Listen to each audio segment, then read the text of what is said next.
Welcome back, everybody. Welcome back to Fedcast, episode 9, the only podcast on the internet that hasn't been compromised by the federal government. My name is Jesse Larkins. I'm the author of Soap Scum. I am with my co-host today, the king of cringe himself. How's it going, man? Yo, what's going on? It's King Cringe here for the Fedbook freak off. Go, going to sex parties for the government. Hate spree, all that good shit. Yes, we are back for the Fedbook Freak Off, and we are joined today by a very special guest, author of Fedbook himself, John J. Stancliff. How's it going, man? Going great. Thanks for having me, guys. This is gonna be good. Yeah, man, we both we've been kind of excited for this for a little while now. Oh King, yeah. when did you end up reading Fedbook? It's like 2 weeks ago, something along those lines. Okay, literally. Yeah. Yeah. So before. Um, and I kind of sort of have a longer history with it. I read it last year. I'm not too sure if people will be too familiar with it, but I did do a review on it, like a thoughts on sort of breakdown of Fedbook, and I did include it in my list of favorite books of the year last year. Let's go. It it was right under Camp of the Saints, but honestly, I think about it way more than I think about Camp of the Saints. So I probably do like it more. But that was a very tough year for me because I read so many, really just incredible life changing books, and I definitely consider Fedbook to be one of them. So I'm very very excited to have you on. Very excited to Yeah, chat. thank you so much. I sent that a screenshot of that being right under Camp of the Saints to a bunch of friends. It was a point of pride. Yeah, not that they are too similar, I guess, but I think in my head just kind of appreciated the the very autistic level of systematic breakdowns going on in each book. I thought they were both very almost shattering. So yeah, I think that's why they were so neck and neck in my mind. Yeah, they both have aura. You guys want to know who hasn't appreciated Fedbook yet? Who could it Yeah. be? Who got fucking Tukey's Mac? What's up with these guys, bro? We're finally doing Uh, it. I don't know, man. We held a fully democratic poll on Twitter. Just blew everything out. We blew out Tower by Jack BC. That's true. We blew out something else by dozens of votes, and then even the Patreon.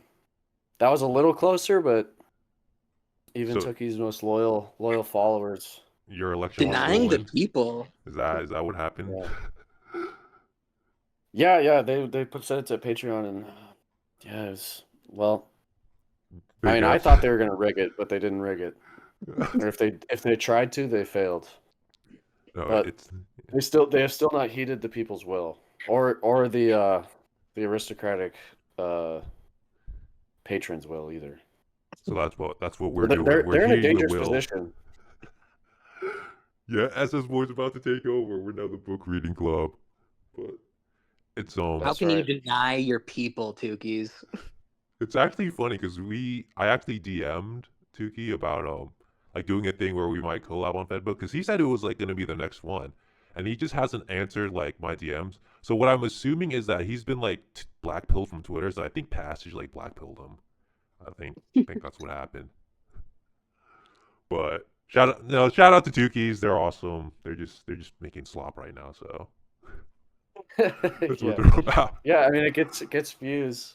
I guess at least they're self-aware about it. I mean, it's like in the title of every episode they do now. Slop Kings, longest running series.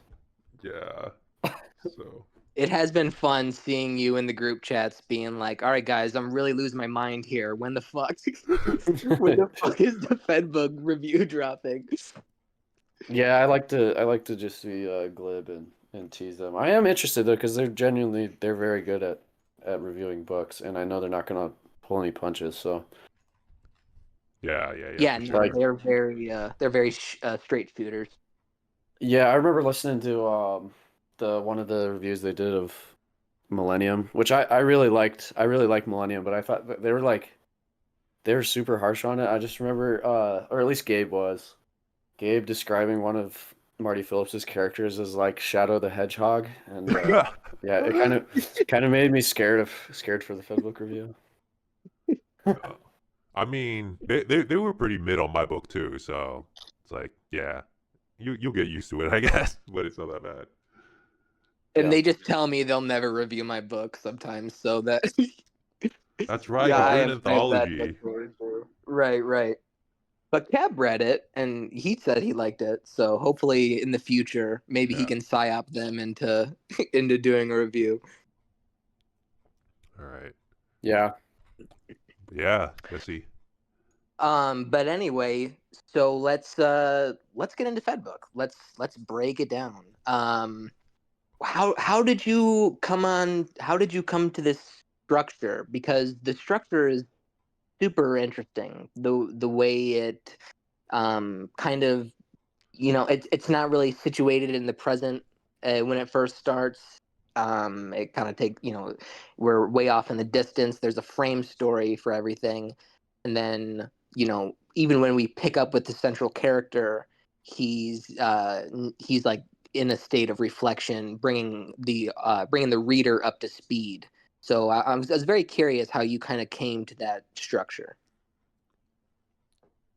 Yeah, I think I was, the concept of an agent within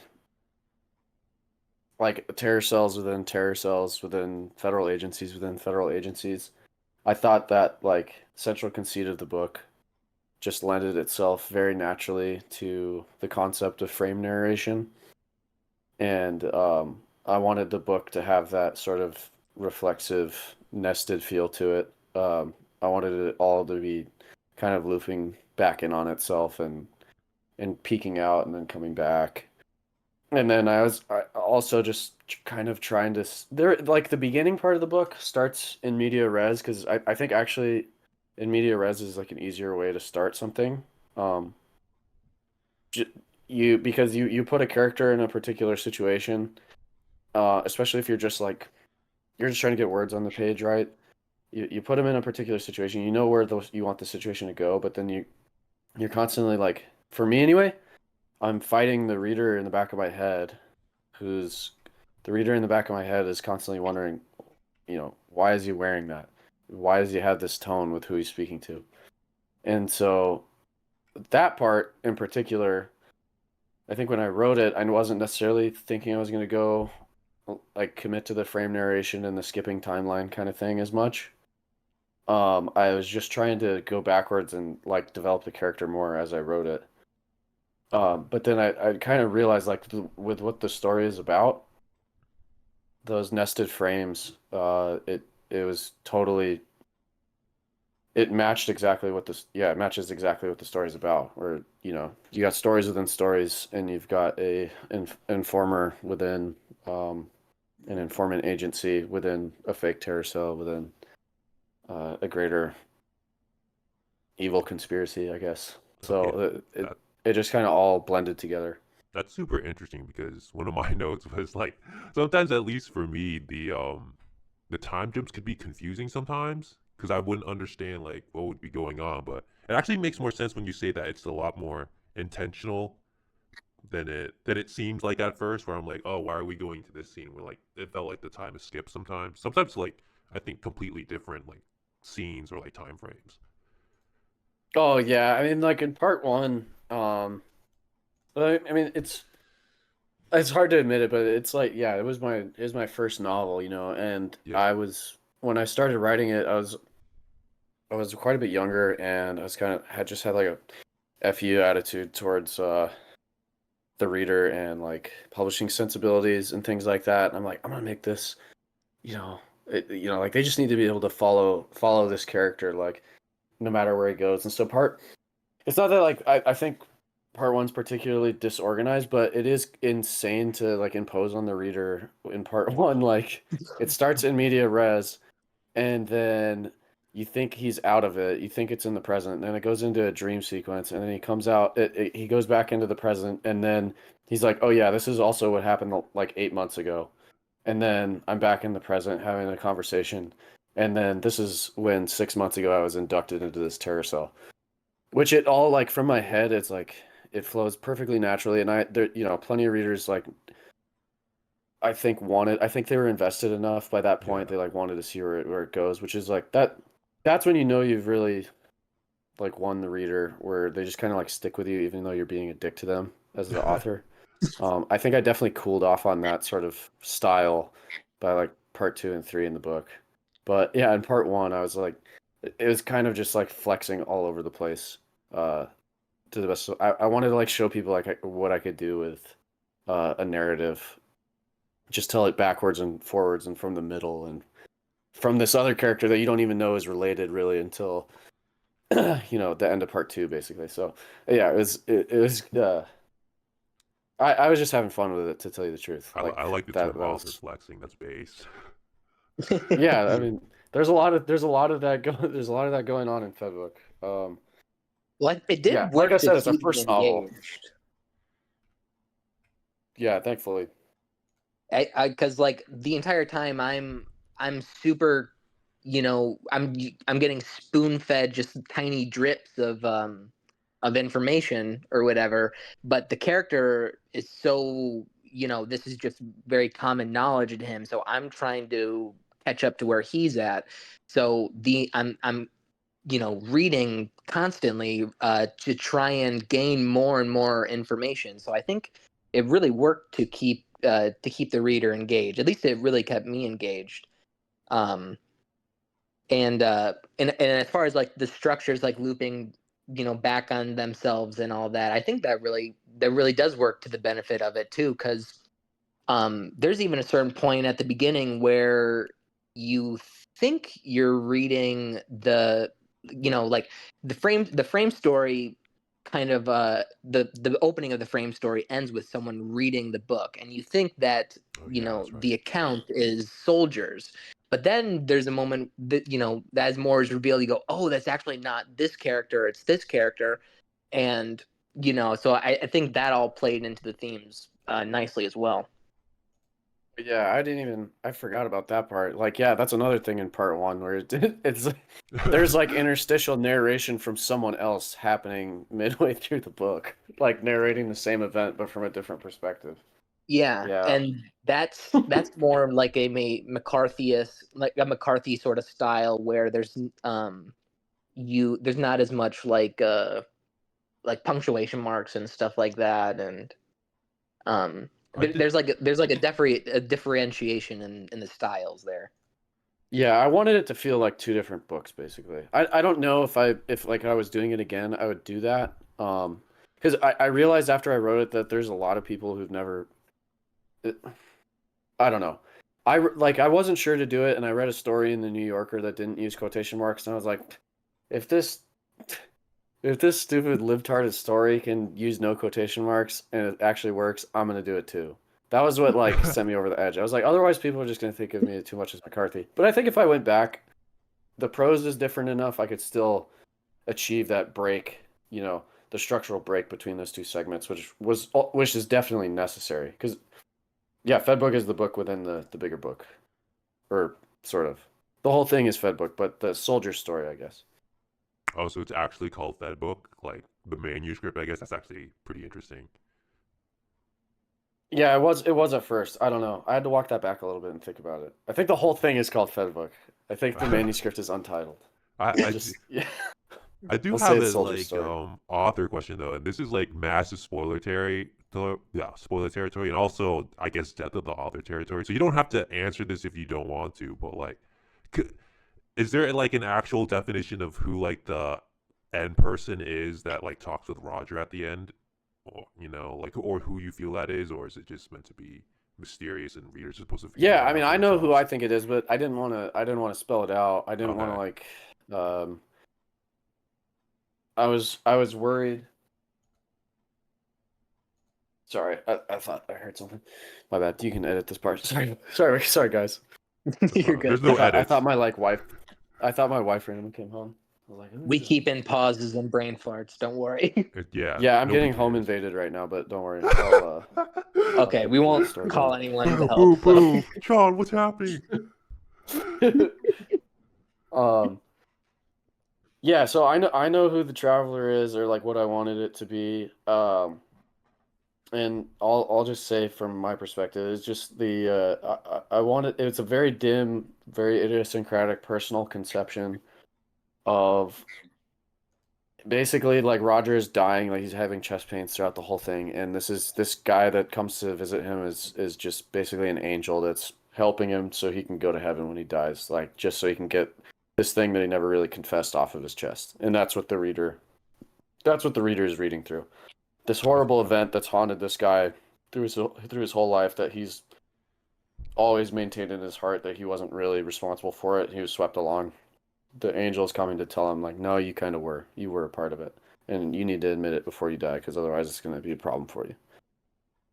Oh, that makes Yeah, yeah. that's kind of my that was my feelings, that he was finally being confronted by death, or like the angel of death was finally arriving, and he was finally meeting his maker.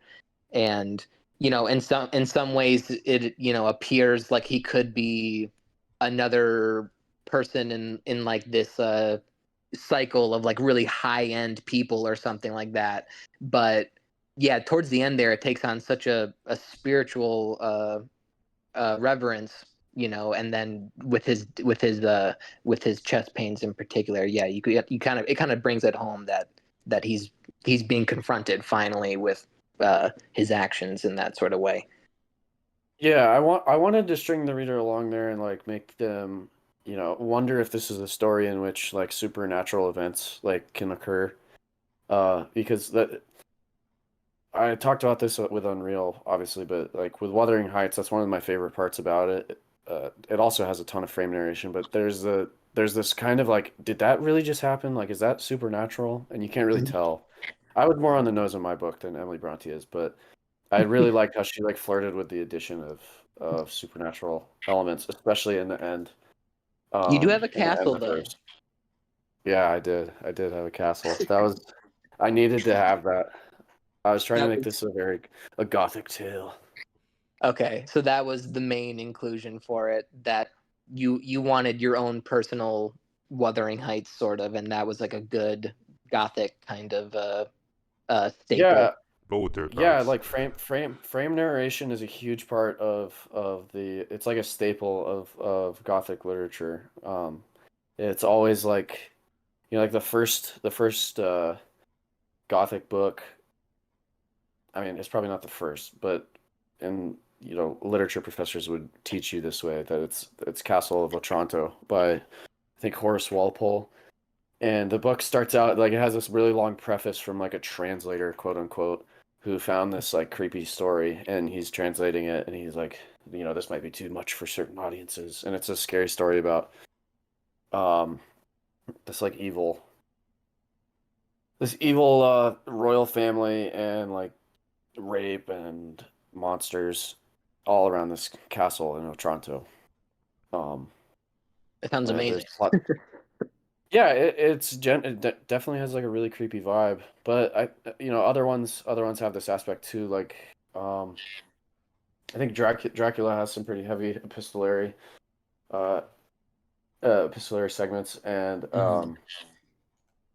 yeah, and then Wuthering Heights, which doesn't have as much of the supernatural, but is firmly, it's not necessarily epistolary, but the frame narration in it is so crazy. Like, there's a part where the Townsend, the narrator, allegedly, um, he's like picks up a book, and he finds like a bunch of notes in the margins of the book, and he reads it, and it ends up being somebody's like diary of something that happened, and then the book just dives into that timeline from like margin notes in a book. So I loved how like ambitious she was with that.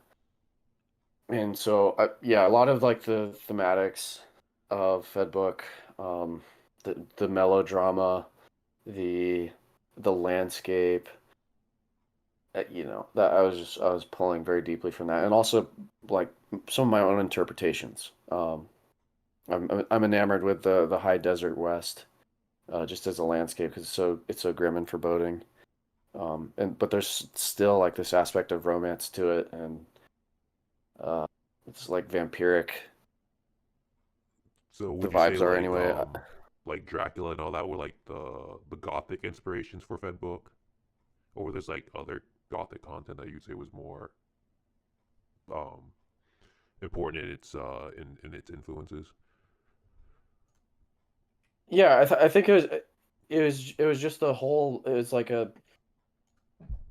It was mostly Wuthering Heights, and I read like Castle Otranto as research sort of into the like standards of Gothicism, but obviously some of that stuff you can't just translate to postmodern literature.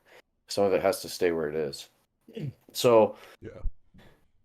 I did mess around with certain things like Tancred's got this complex where he has like visions of like night like dying nights in the desert and stuff, and that ties in with the Crusaders and things like that.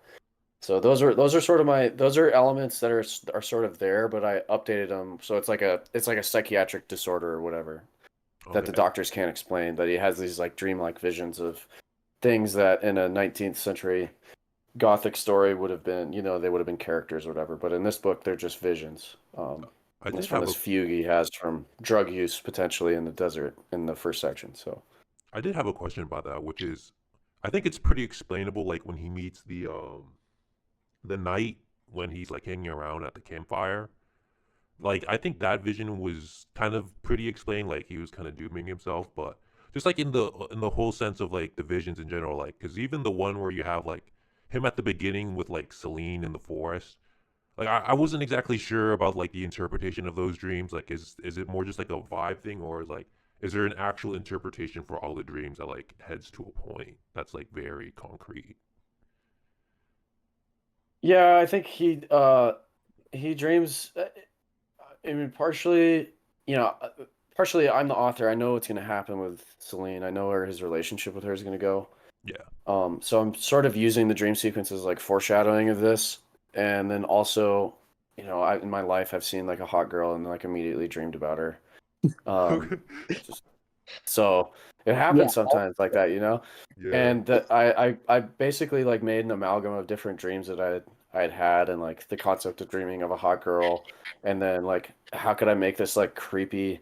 His dreams are another big part of Gothic literature. Like he Right. like the character needs to be like hallucinating and having visions and weird dreams. So I did that with I did that with Soldier for sure. And yeah, I was like the dream where they come out of the forest and there's this big mansion. I actually had a really beautiful dream like that one time, but the vision of it was so vivid. I kind of just wanted to write about it anyway. And then I deliberately turned it like evil for the story because that's sort of core to Soldier's like heart and his character is that he's potentially his inheritance is like really good things, but he's kind of doomed in this role as an informant to never have any of them because he's by nature like a backstabber and a traitor. Um, Mm. and so it's just kind of teasing like it's a bit fun. It's a really hostile sequence to Soldier, basically. Here's this Yeah. beautiful mansion that it's alluded that they could have it, but like at the end there's something that's rotted it from the inside out, and it's basically like he sees like a curled up beast on the floor. I don't know how it's described, and it's that's like that kernel in his soul that's just committed to ratting on his friends. Yeah. I'm like But a he obviously retard, fights it so throughout the like book. if I'm a retard, so it's like, oh, where's the mansion at the end? At the dream, where is it? I don't understand. So I just need an explanation. Well, I like No, you're good. That's like on like it should be asked about because it is like it's kind of a jarring sequence right in the beginning. Yeah. I like that he's kind of he's kind of desperately telling her or he's like trying to show her like that everything is going to work out okay. He's like trying to get that like affirmation from her, and she refuses to give it to him because the story's not meant to go that way or whatever. So in his in that desperate trying to just at least be told that it's going to work out okay, he's then confronted with this image of this image of darkness. And I thought it was interesting that before he explains that dream, that he says that, like, I think he says like the devil might have whispered that dream to me, or something like that. Um, and so it's like a stress thing. It's like a stress thing, but it's also clearly, yeah, foreshadowing like the entire narrative, right? Yeah, and they have their almost romantic event like later in the book, and it goes pretty much exactly that way. There's a lot more detail to it. Obviously, she's got to say her piece, but she makes it very clear that like whatever world he thinks he's living in is not like actually reality. And It's that not I a mean, fairy several tale. characters make this clear to him, but yeah,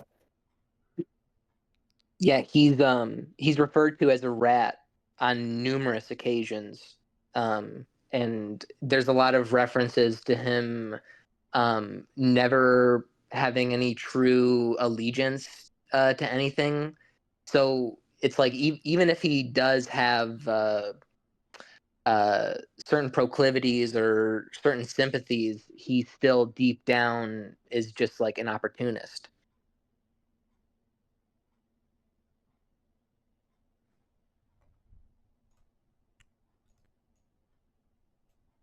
Oh, did John cut out? Yeah, that. Fuck. yeah. Sorry, I definitely cut out for that part. Sorry, John. I knew it was gonna happen. Do you want to try that? No, we got it. What did you ask me? I just missed like the end of it, I think. Oh, I guess I was just kind of talking about him being referred to as a rat constantly, and him you know being more of an opportunist, and despite maybe having certain sympathies, that he's actually uh he doesn't belong to any certain ideology at all, because like even at the beginning he Yeah. Am I goes to his friend's house or whatever, and his wife, he talks about how when he was in college he would just argue for any side of the debate. He didn't really give a shit what it was. He would just pick a side and just start debating people, and that's why his friend's wife never liked him. Yeah. Yeah, and that's kind of the central character conflict for him is yeah, just wanting to have a some thin handhold in this world, which the the union affords him barely. He makes hardly any money doing it, and they're basically a bad employer that lies to him. Um, and then facing, he's got real friendships. He's got real friendships with Baldwin and Raymond, and he just in Godfrey, and he knows he's gonna have to. Is he gonna be their friends, or is he gonna destroy them? Yeah, I did actually. I did like the characters of Raymond and Godfrey. I thought they were pretty funny. Yeah. I think Godfrey especially. But yeah, Yeah, Godfrey was my favorite character to write. I can see that. Though I would have to say like I think my favorite is Paul because I know he's like kind of a libtard, but I think the way you wrote him was just so perfect. Where he's just kind of just Yeah. he's just helping Tancred every now and then. He just doesn't know what's going on. And he's like just saying Buddhist Zen shit, which is really funny. Yeah, I had to throw that in there. I had to give like someone who was more of an outsider because when you read Baldwin and Godfrey's character, you're like, oh, okay, this is like this is that guy Yeah. that we probably have all like met in college. That It they reminded have me of the my roommates. yeah, this is them, and then I wanted like there's a certain type of really low key dude who I don't know. He probably like goes hiking a lot. He's like just a chiller, as they would say. I was like, what if what if you just introduced a chiller to the whole thing? And I had planned for The deleted scene in my head is having Paul and Roger do like this crazy act of like this sabotage slash vandalism. Um, Oh that was wow. more intense than what they ended up doing. And then Roger has friends that are even like more depraved that end up coming on board, and they were going to be like kind of the match that lights the powder keg, but it was just getting. I was like, this. It's just forcing it. This is too much. So I decided like in this one instance, let's keep it simple. Yeah. Oh, that sounds sick though. That does sound sick. Yeah, that sounds like it'd be fitting actually. Um, Yeah, I was it, picturing like two guys that did like, Roger reports to Tanker like, "Hey, I have my own cell now. Like, they're, what do we need to do?" And like, Tankard meets them, and they don't even have Crusader names. It's like one guy's like code name is like Lobster, and the other guy's code name is like Balls. I think is what I had in my head. They just like don't take it seriously at all. They're super nihilistic. I was thinking about going that way with it, but I didn't.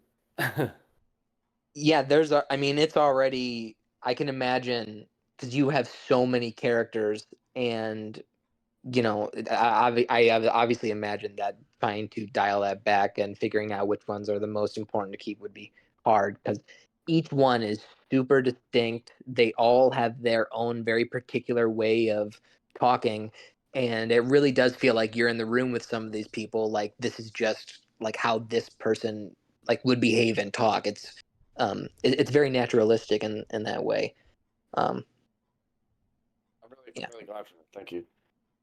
Yeah, I know that's sort of a rambling, series of connective thoughts, but but yeah, because I mean, it really does seem like you uh strived really hard to achieve a certain naturalism in the dialogue, which I'm always, I'm a big sucker for. Um, there's one conversation in particular. Honestly, they all play out supernaturally, but there is one in particular where the central characters are gathered together in the apartment, and they're all sort of collapsing on each other. They're all starting to point fingers at one another, and just the way that escalated, just from literally just from one person saying this line to the next person saying this line was so believable and so naturally achieved. I was just kind of curious if you had any like models for dialogue, like any particular people that you aspire to achieve their sort of naturalistic dialogue, or is that just your own sort of like I need to this has to feel right to me sort of thing, or Yeah, it's definitely more me than anything. Like there's people that are really good at naturalistic dialogue. I don't know. I think like filmmakers are probably better at it than novelists. So when when I'm doing a scene, I know which scene you're talking about. This is the one that's like formatted like a one act play, basically. yeah. Yeah. Yeah, that scene was really hard, and I had to edit it a bunch of times, and I had several people like read it and reread it. Um, but yeah, so like it feels easy to write like the first time, um, get everything you're trying to do out, and then I find myself, and this is fresh to me because my second book I've had to, it's pretty dialogue heavy in certain parts too, and you have a lot of, you're trying to disguise like, here, reader, I'm giving you information. Trying to disguise that with like characters just talking to each other as they would if it was real life. Hmm. I think, and I definitely tend towards naturalism. I think just from it's just what I like, I guess.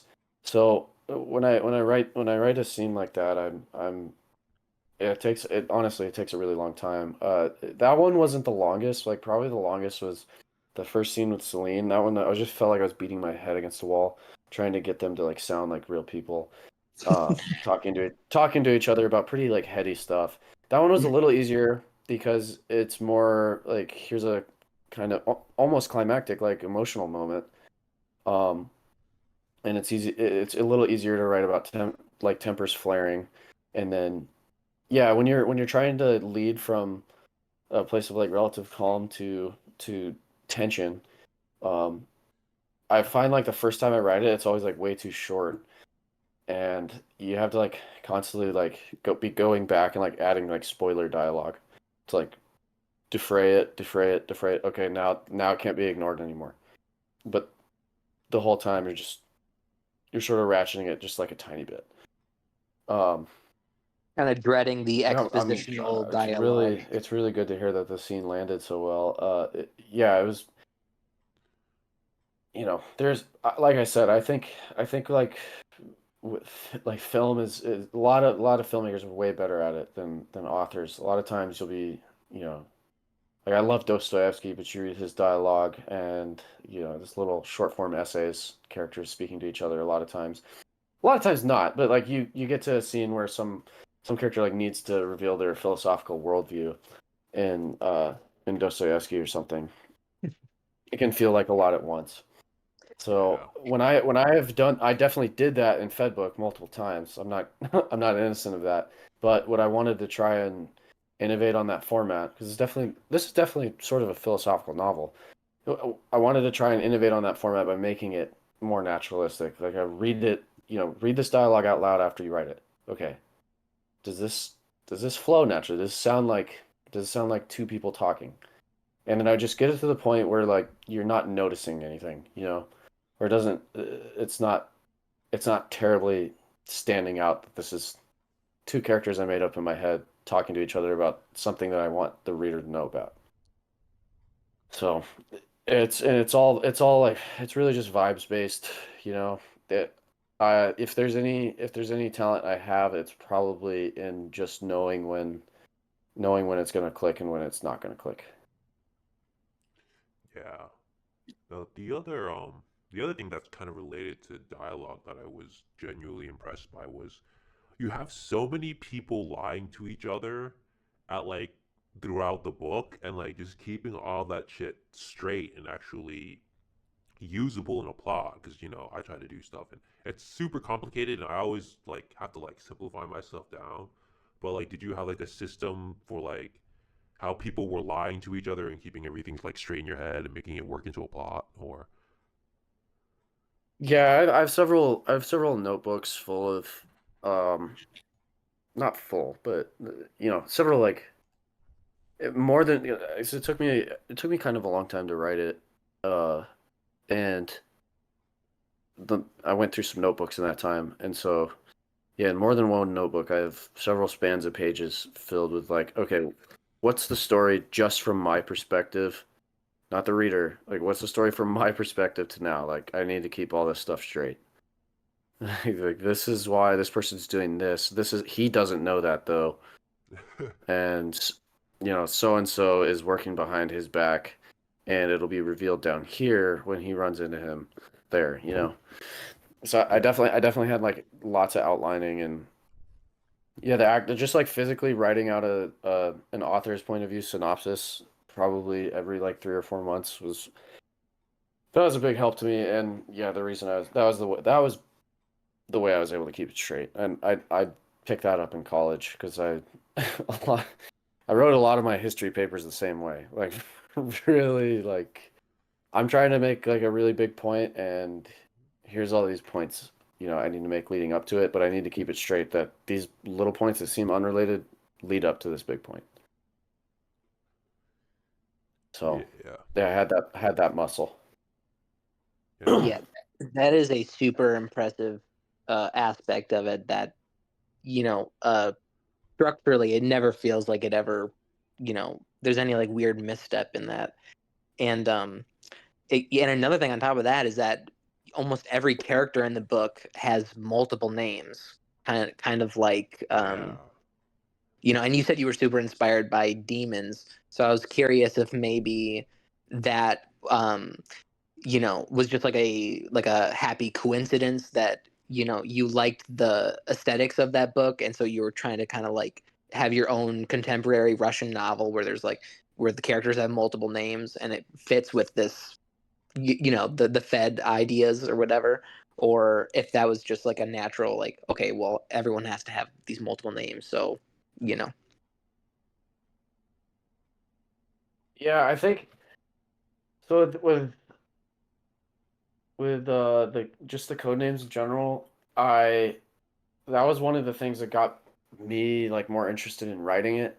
Was I chose these really auspicious code names for the top three, like Constantine, Elijah, and Baldwin, and I had very distinct personas in mind for for Constantine and Baldwin. I had it down pat like who these guys were. Elijah actually eluded me for a very long time, and he doesn't appear towards the end, kind of because I was like I knew he was a scary guy, but I didn't know the exact nature of him. Um, but from there, I was like, okay, so Baldwin is called Baldwin because, he's part of this like this is like the Crusader cell, and these are the useful idiots. Constantine, Constantine's in the Empire cell, which is like, he's kind of the one being the ringleader. That's the true like terrorist at work behind everything. And then I was like, and we need to have the beyond that, like the the super mega ultra bad guy. Uh, that's Elijah. That's the prophets. I thought like using like prophet. There's a mix of like real prophets and false prophets. Like Elijah's a real prophet, but like Savonarola, he's like a cult leader from Italy. Tenskwatawa was like he was what do they call it? Ghost dance, I think. He's the prophet of the ghost dance movement in the early 19th century. When America was pushing west, him and his brother Tecumseh led all these Indians in a failed uprising against the United States. And then I think there's a couple other named ones. I think Van Leyden, and he's this Anabaptist revolutionary in 14th century or 15th century Germany. So I just had like these ideas and things I was interested in, and I wanted to scale it like that, like useful idiots, actual terrorists that is the reason soldiers there, and then the like enforcer cadre, that's coming to put the whole thing down. And Just curious. I felt vaguely that yeah, like the having it be like the names of prophets would be just kind of scary. Um, yeah, Yeah, it's just yeah, it's it's just vibes. menacing. Yeah, I was yeah. curious if there was any Sorry, go ahead. historical significance um for the final showdown sort of uh between Soldier and uh Tangskatawa. If there was like if there was some grander significance to why it was important that he's the one that he ends up managing to kill out of all the prophets at the end. Well, he's the only one that like threatens Soldier directly. Um, and also, yeah, I just like I think like immediately before Soldier kills him, he shoots an old lady in the head. Yeah. So I was like, I want a little bit of like catharsis after the readers seeing all their like beloved characters killed. I wanted Tenskwatawa to see like just like a slime ball, like some half Indian guy who is in special forces or something, and he's just roaming around this town like up to absolutely no good for some multinational insurance conglomerate. Like I really hated him, and I made him like as smarmy and like clever and glib as possible. I actually like the character of Elijah. I think he's kind of tragic, but Tenskwatawa is just straight up evil man. So I wanted Soldier to kill him. Was there like a sad backstory to Elijah that I missed, or is this like something that only the author knows in terms of it being tragic? Yeah. I kind of. It's really just alluded to. It Okay. like I did actually write like a 6,000 word short story about Elijah that I submitted to the first passage prize. Um, and I don't know, Zero HP Lovecraft probably was like, "What?" And he just like passed on it. Oh So man. that's in my my massive Fedbook drafts lore. pile on my computer. Yeah, it's Yeah. called The Mitigator. All right. Cause And yeah. it's sort of about other things he's done in that role, other dastardly deeds. But he's yeah, it's like The other thing, the only thing that like hints at Elijah is basically Roger to the travelers like it's like I don't even know if a person like Elijah could exist, but like I had a dream one time that I was standing in a man's corner, corner penthouse suite, and he like woke up and he saw me and he was telling me to leave. Uh Oh, wait, oh. was it- yeah. I think I might be mixing the two stories up. I think I No, remember a dream like that scratch that. I though. think that's in the mitigator. And Okay. but Roger does speak to the traveler about him. He says something like, "I'm going, as long as there are crusaders around, I will continue to kill them. And I have to do that. Like, otherwise, the world's gonna fall apart, and it'll delay the end."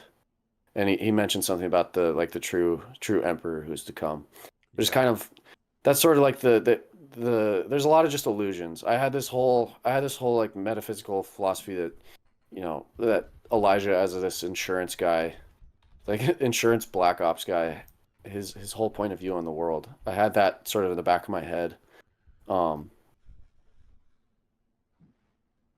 and how he's basically he exists to mitigate risk so that the world will be prepared for the Antichrist. That's pretty much that's how I thought of Elijah's character, That's and crazy. how I thought of him thinking of himself. And he says that before they like dump Soldier out of the van, after they go ice Constantine. He gives him his spiel. Well, I gotta say, Yeah, like that was my favorite chapter actually, the one where Elijah kills Constantine, because I thought it felt super dark, it felt super realistic, and hmm it's funny because like I was reading on the byline, before I read the book, like, oh, this is a comedy, and I'm reading it and I'm like, this is actually super dark. Like, I don't know how comedic it gets. I mean, there's a lot of funny lines that you do laugh at, but like the whole book, I feel like it's at its best when it's being more morose, you know? Yeah, yeah. No, I know what you mean. I yeah, I just kind of have this thing like a book should like definitely make the reader laugh. Like all readers will enjoy something that makes them laugh. They'll also enjoy something that scares them a little bit too. So I was trying to balance it a little bit. And there's some stuff that's way more lighthearted, and there's some stuff that's just it's really it gets quite dark. And yeah, Act 3 is not really a very funny act. That's when it like all gets extremely serious. Yeah. No, I'm like still haunted actually by some of the deaths in this book. Like I will just be minding my own business and then all of a sudden I'll just like think about how one of them died. Like and it's just like it's so unceremonial, it's so bleak and unforgiving, and it's really yeah, it's really, they're brutal images that get imprinted in your brain. And you really spend so much time loving these guys and imbuing, even some of them who you don't, even some of them who you meet very quickly. You imbue so much real personality and character into these people that watching them just get eliminated or outright executed, is just it's borderline tragic. Even for the characters that kind of deserve it, it's like holy shit, it's so real. Yeah, I wanted to be pretty naturalistic, quote unquote. I've never seen anybody get their brains blown out. But I do come from the Live League generation though, so I guess like on video I have. I just I wanted it to be horrific because violence in real life is really horrific, and aesthetically, when you deliver violence that way, I think it has much more of an impact. Um, like it is a shootout at the end. There's tons of bullets being fired, but like they're fired with like pretty high degree of accuracy. Mhm. And it's extremely loud and no one knows what's going on at all. And if they get hit, it's pretty much over. There's not like like right when they enter the building, soldier kills like blasts a guy and it's like extremely traumatic immediately. Um Yeah. right when the action starts. It's terrifying Um immediately, yeah. Yeah, I wanted it to be like that. this part was kind of I realized when I read Blood Meridian like a year before I did Act 3. I just little note that I took about Blood Meridian was that the book is like 300 pages long. It has this reputation for being extraordinarily violent. Um, but if you actually look at like the page count of the violent scenes, it's probably like maybe 50 pages. I don't actually know. It's like in each of the scenes where something violent does occur, um these scenes themselves are like he packs so much horrific kind of sensational violence into like 2,000 words. So the scene won't last that long. It literally just like punch you in the face and then they're back through the arroyos. You know? Yeah. Yeah, it doesn't So it doesn't linger. yeah, I want it to be just I wanted it to be a gut punch and I want it to be really yeah, really harsh. Like when there is violence, it needs to be extraordinarily violent. That was my perspective on Yeah. it. The good contrast Not because not of not for like not because I like violence, but just because that's just aesthetically how it should be. yeah, Hmm. because you got the good contrast, as you said, because you have like the high violence, whereas a lot of the book is just, for lack of better term, like just guys being dudes, you know. So it's like the high Slice of versus the life low. anime. Yeah, yeah. The high versus low. Yeah, yeah, Friendship yeah. simulator. Friendship, just smoking, you know, and hanging with the Ordering boys. sandwiches. Yeah, yeah, yeah. Just committing terrorism with your boys. Yeah. Yeah, I wanted to be like yeah, I thought that was just it was a funny and kind of subversive and like sort of uh no homo sexy concept. Like do that make people interested. Yeah.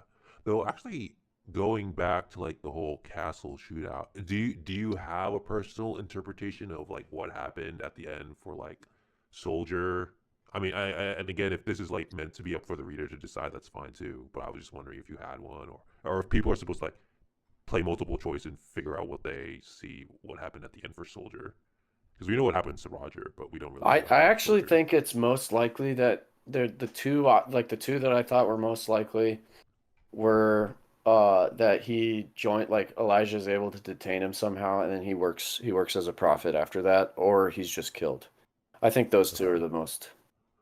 the most feasible and honestly I like I don't know as the author. That sounds so Yeah. gay to say, but like I literally didn't think I was like I don't know what happens to Soldier. Like his whole point, like his whole existence is basic. He has agency in the world. Like he can move around. He can go to the coffee shop. He can like go stare at girls or whatever. But at the end of the day, he's getting picked up by whoever gives him an offer.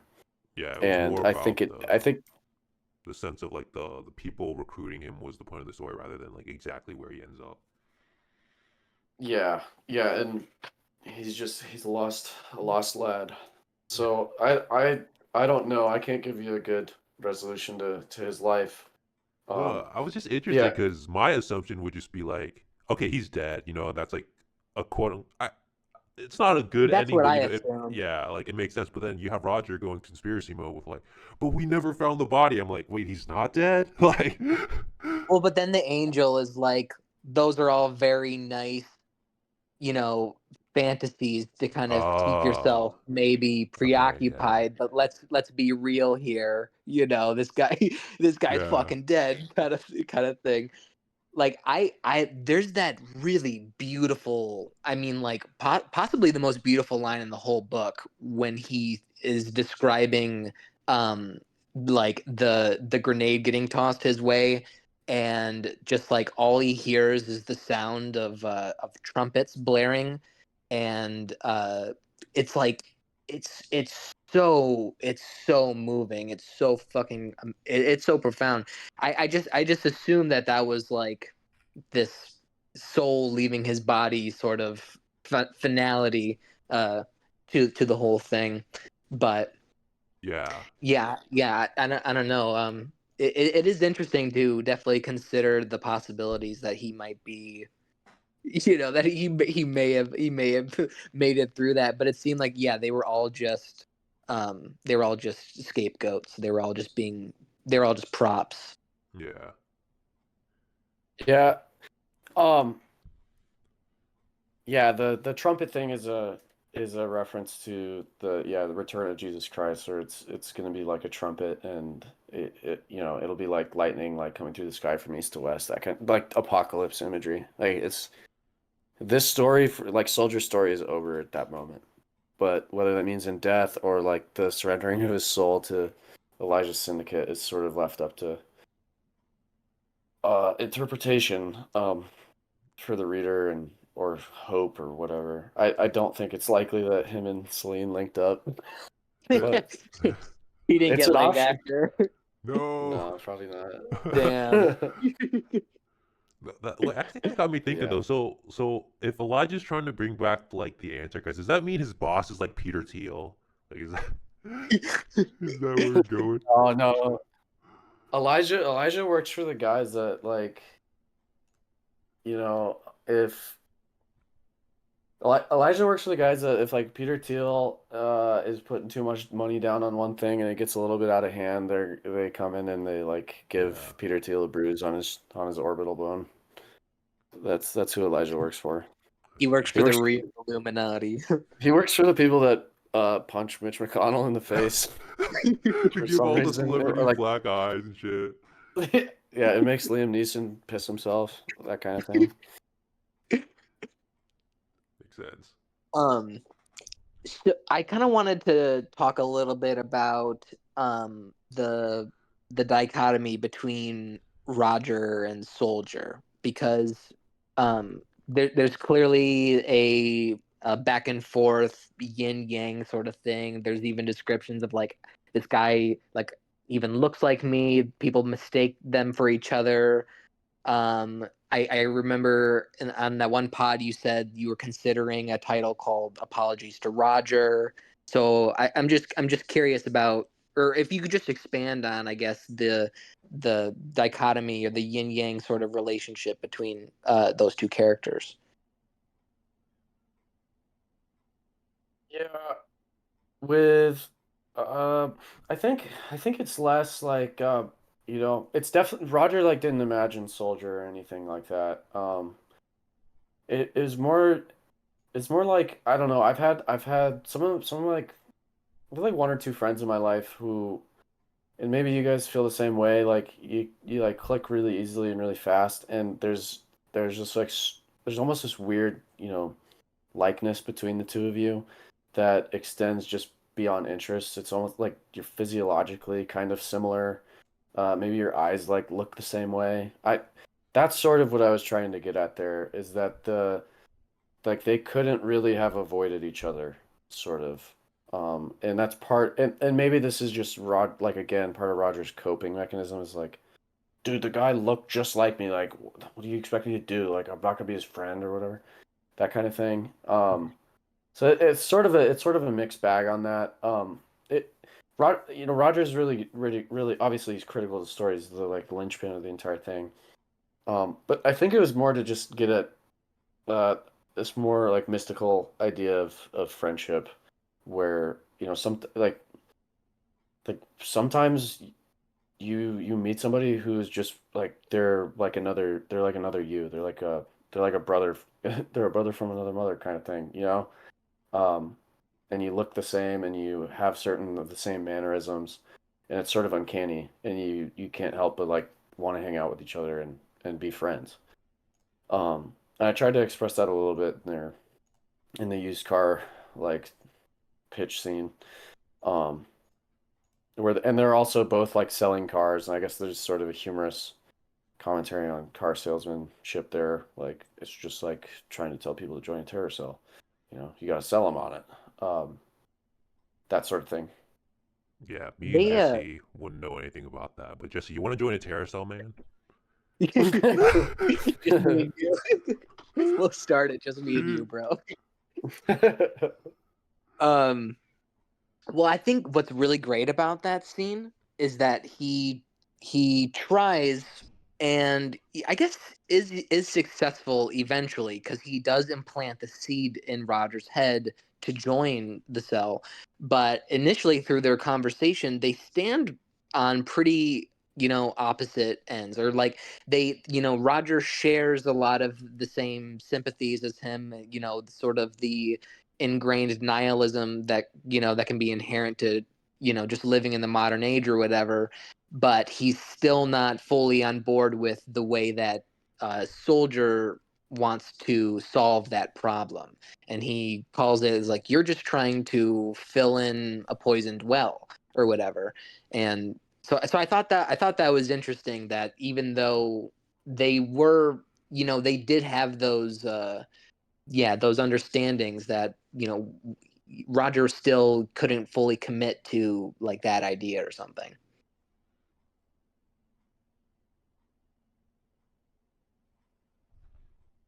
Oh, shit. John cut out again. No, John. Yeah, I hate it when that happens. It cut out like sometimes it would cut out for like 2 seconds and you're in mid sentence. I was just dreading for when it would cut out like right when you stop talking. Oh man. Yeah, I I'm caught like, John hates me. I caught they have similarities, but they have like a fundamentally different perspective on this This is poisoned Tukey's. well kind of thing. Tukey's has a signal jammer on us, bro. That's what it is. Yeah, seriously. They know we're talking They spicy know we're over talking about here. Fedbook. Forces that B don't want it. Yeah, that was kind of, I guess that was sort of critical because they like look similar. That they have the same understanding of the world and how the world is has this fundamentally evil aspect. And Roger actually, ironically, believes this more than Soldier does, because Roger believes this having had that experience with the world, whereas Soldier is just like paid to have that experience of the world. And he kind of starts to believe it, himself, and he's sort of jaded too. And I think part of the reason his pitch is successful is because he feels like he's believing what he's saying while he's talking to Roger, right? Like Roger's disturbed by it because he's never been blatantly asked if he wants to join like a Christian nihilist terror cell. So Which yeah, what an interesting contradiction, sort of, but also not at all. And I'm very curious how you kind of arrived at that too. That even if you do have some of these fundamental values, that like the pervasive evil of nihilism can still be this corrupting force. yeah. I think I was just personally when I was reading it, I was just identifying a lot of things that I was holding uh, concurrently with Christianity that were potentially uh, you know wrong, like that could lead you down a bad road if you followed their thought to conclusion. And I wanted to show how, and there's sometimes like Soldier like explicitly says this is like, you know, like they can be wrong in their application of what they're doing, but everything that they're mad about is true and nobody cares. Um, there's not a good counter argument to anything that these people believe. I think he's like pleading with Celine to like understand that, not like doom his friends to death through Elijah. It's like they nobody's like helping them. Nobody's offering them an alternative. Uh, the like within the world is creating these guys. They're accurately diagnosing what the world has done. They're developing this weird contradictory set of beliefs about spirituality and about the application of violence, and they're right about it. Like that's kind of like the scary part of the book is like they're sort of right about all the ways the world is shallow, the ways the world is boring, the ways the world gives them nothing of meaning. And when they get approached by this shadowy figure to like do something, they're kind of more than happy to take it on because that's like the first hand that was held out. Uh, Yeah, no, so yeah. yeah, I mean, that's pretty much why I wrote the entire book. I mean, I fit a lot of stuff in there, but it's just sort of frustration with that, and just exploring the different perspectives of it. Like One of my friends told me that one of the reasons he really liked it was that it gave great explanations for why like Christianity does condone violence in certain circumstances and why it also doesn't condone violence in certain circumstances. And it just like I was trying to do that. I wanted to like just show how difficult this world can be for young men. And then yeah, frame the whole thing through the lens of like friendship, how friendship can be tested, and especially if one of them's like fraud, which is one aspect of this world. One of their friends that comes in the midst of them when they're feeling this way and allegedly sympathizes with them is a source of like recreation and fun, and he's just there to spy on them, so it's even more tragic. But yeah, it's like it's a hard world, so I wanted to express that. It reminds me a lot of it's like how like black people they'll like riot in like the streets or something when like something happens bad to them because that's the way they see the world. But like I guess like the white version would be like school shootings because they are convinced by their Fed friends that, oh, I don't know, there's too much microplastics or some shit. It's kind of Yeah, yeah, exactly. No, do you guys remember the old Ben Garrison cartoon where it's like there's like a Muslim with an AK, like, and he's just wearing a bandana. It either says like Allah on it or it just is like the crescent with the star in it. And then there's a white guy on the other side of him with an AR, and he's wearing a ball cap that just says "kill." I don't remember that, but that sounds like Ben Yeah, Garrison. it's kind of that sort of disturbing aspect of modernity, but also there's a lot of genuine skepticism that what Roger reveals at the end is this act. They weren't like the action wasn't intended necessarily to just be this mass shooting, but what it turned out to be, from the perspective of everybody around it, is a mass shooting. The story Yeah. was spun that a bunch of people came in there and killed like 20 people, and then they blamed it on a couple of university students. Um, so I was trying to put that in there too because I think there's a lot of reasonable skepticism about whether or not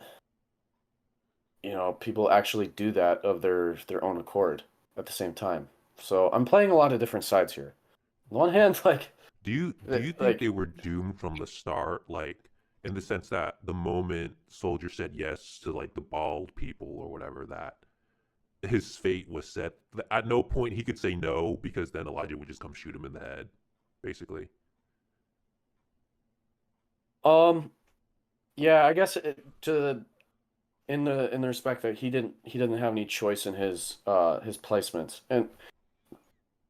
and also he was sort of valuable to the Union at that point because they knew he went through this weird experience in the desert, and he was like sort of a perfectly pliable acid casualty to send out to this like just weird maelstrom of interloping like extremist groups.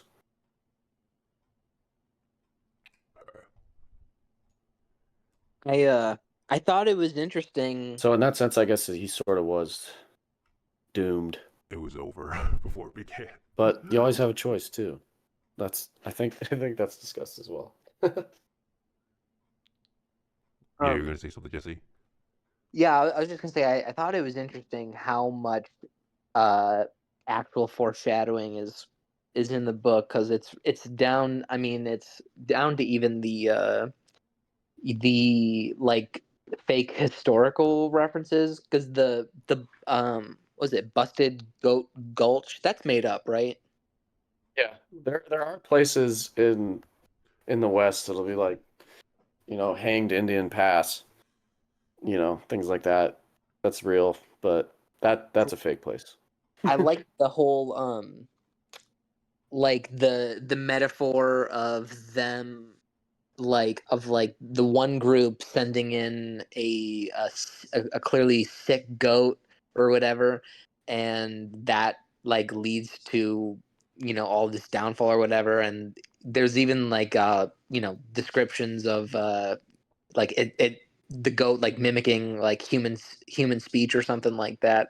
I thought that was just such a great thematic parallel to the whole to Soldier's entire story, and ultimately like the cycle of history that keeps repeating itself in this one area or whatever. Because yeah, you can assume that um because like that incident or whatever had such a massive like economic dark cloud effect over like the rest of the town or whatever, that you can imagine that this same situation that just happened or whatever with the campus is going to have that exact same effect. It's going to continue to have this long dark cloud that hovers over that place that'll have lasting impact for for generations or whatever. Yeah, definitely. Yeah, I thought it was cool to just I mean, it's called A Tale from the City of Destruction, which is that's a reference to the Pilgrim's Passage, which in the Pilgrim's Passage there's he like the main character Christian comes from a town called Destruction, the City of Destruction, and then he'll go to various places like the Garden of Sloth or whatever, and he almost falls asleep, but he has to get woken up so he can continue on his way to salvation and things like that. So I like this. I like this concept of just that locations that represent sort of ideals, um, like emotional or spiritual ideals. And yeah, Tannerite's definitely that. Which I called it Tannerite, kind of this like sort of glib. Like I made up a reason, in the narrative that's called Tannerite, but also it's like a fake explosive, right? It's like a low velocity explosive that you use to, pretend to blow stuff up. Although you can with a lot of it, you can really blow a lot up. But um yeah, it's not like a real accelerant that sees use in combat. It's just for fun. So I thought, yeah, that was on purpose too. I mean, Yeah, yeah. I think you setting it in the desert too also helps. I think visually um connect with the whole some of the spiritual themes, because uh there's so many like great pieces of literature or movies, that kind of use that motif of uh of soul searching and finding meaning in the desert or whatever amongst the barren landscape. And I just thought it was very fitting. Yeah, yeah, like I was saying, the high desert is it's a really kind of interesting place. And Wyoming's kind of like this too, where you just go a little bit out of a town and just a little ways out and you're back in this void space of of a state. Like if the roads are the kind that if it snows really hard, they're just like they're shut down completely because you can't even find them until the snow melts. Or if you have like a really adventurous guy driving a plow. That was actually It's pretty something. nuts. So, I mean, you discussed a lot about like the Gothic influences, but like, were there any like Western like influences, like books? I guess Blood Meridian, right? But were there any more like Western, I don't know, like cowboy stuff that influenced Fedbook? Yeah, just mainly the fact that I live in the Mountain West. Okay, more I natural, more was natural. well, yeah, and I read the Border trilogy, basically all of them, while sort of like in the middle of trying to remember when it would have been. It was a ways before I finished the book, but I had gone through basically back to back. Like I read Blood Meridian, I read All the Pretty Horses, I read The Crossing, Cities of the Plain, and then like Suttree. Like I just went on this crazy Cormac McCarthy kick. So they're like the Western, the depth, like it's not deniable that there is an influence there. It's like probably too much influence, and I should have let myself like cool down from Cormac McCarthy before writing some of it. Uh, but like some of the Western stuff there did influence me. I mean, I think mostly though. I mean, if like, tonally, I had watched Twin Peaks. I'd rewatched it maybe like the year before I started writing it, and what I really liked about Twin Peaks is that how David Lynch had sort of in the Mountain West created this really scary sort of supernatural and very moralistic uh, tale. It's not Twin Peaks isn't really a Western, but it definitely uses the anonymity and like inherent uh, like freakiness of just sort of being isolated in the mountains. It's not a desert or anything like that, but like the people who have come out here and set up shop and like the towns have they've grown and kind of slowed down and there's competing interests within them. Um, and they develop a sort of desperate, like haunted character. I found that very true to life, and I wanted to kind of do. I didn't like obviously this book doesn't have anything to do with Twin Peaks or what David Lynch is doing, but I wanted to create my own spin on this sort of dark spirituality that not spirituality, like more like spiritual presence that exists in the American West. And it's not just like in the the temperate rainforest of Washington. Well, It's yeah, also it's like kind of throughout, and it's very real. And I think he was like extraordinarily smart and sensitive to like apprehend that. I've never watched Twin Peaks, but I guess you're more speaking more to like not necessarily like a more spirit of Americana. Like a lot of the scenes in Fedbook, they happen in like diners and stuff like that. And you're just eating hash browns and you know, Yeah, Greasy Spoon. yeah, and like small town life essentially. Through the lens of America. So it's not necessarily a Western, but I think like a representation of like an idealistic America maybe is the vibe. Yeah, yeah. Yeah, a lot of that just it also comes from this sort of this book's definitely written in reaction to like graduating college. That's another thing that really can't be taken away from it. Yeah.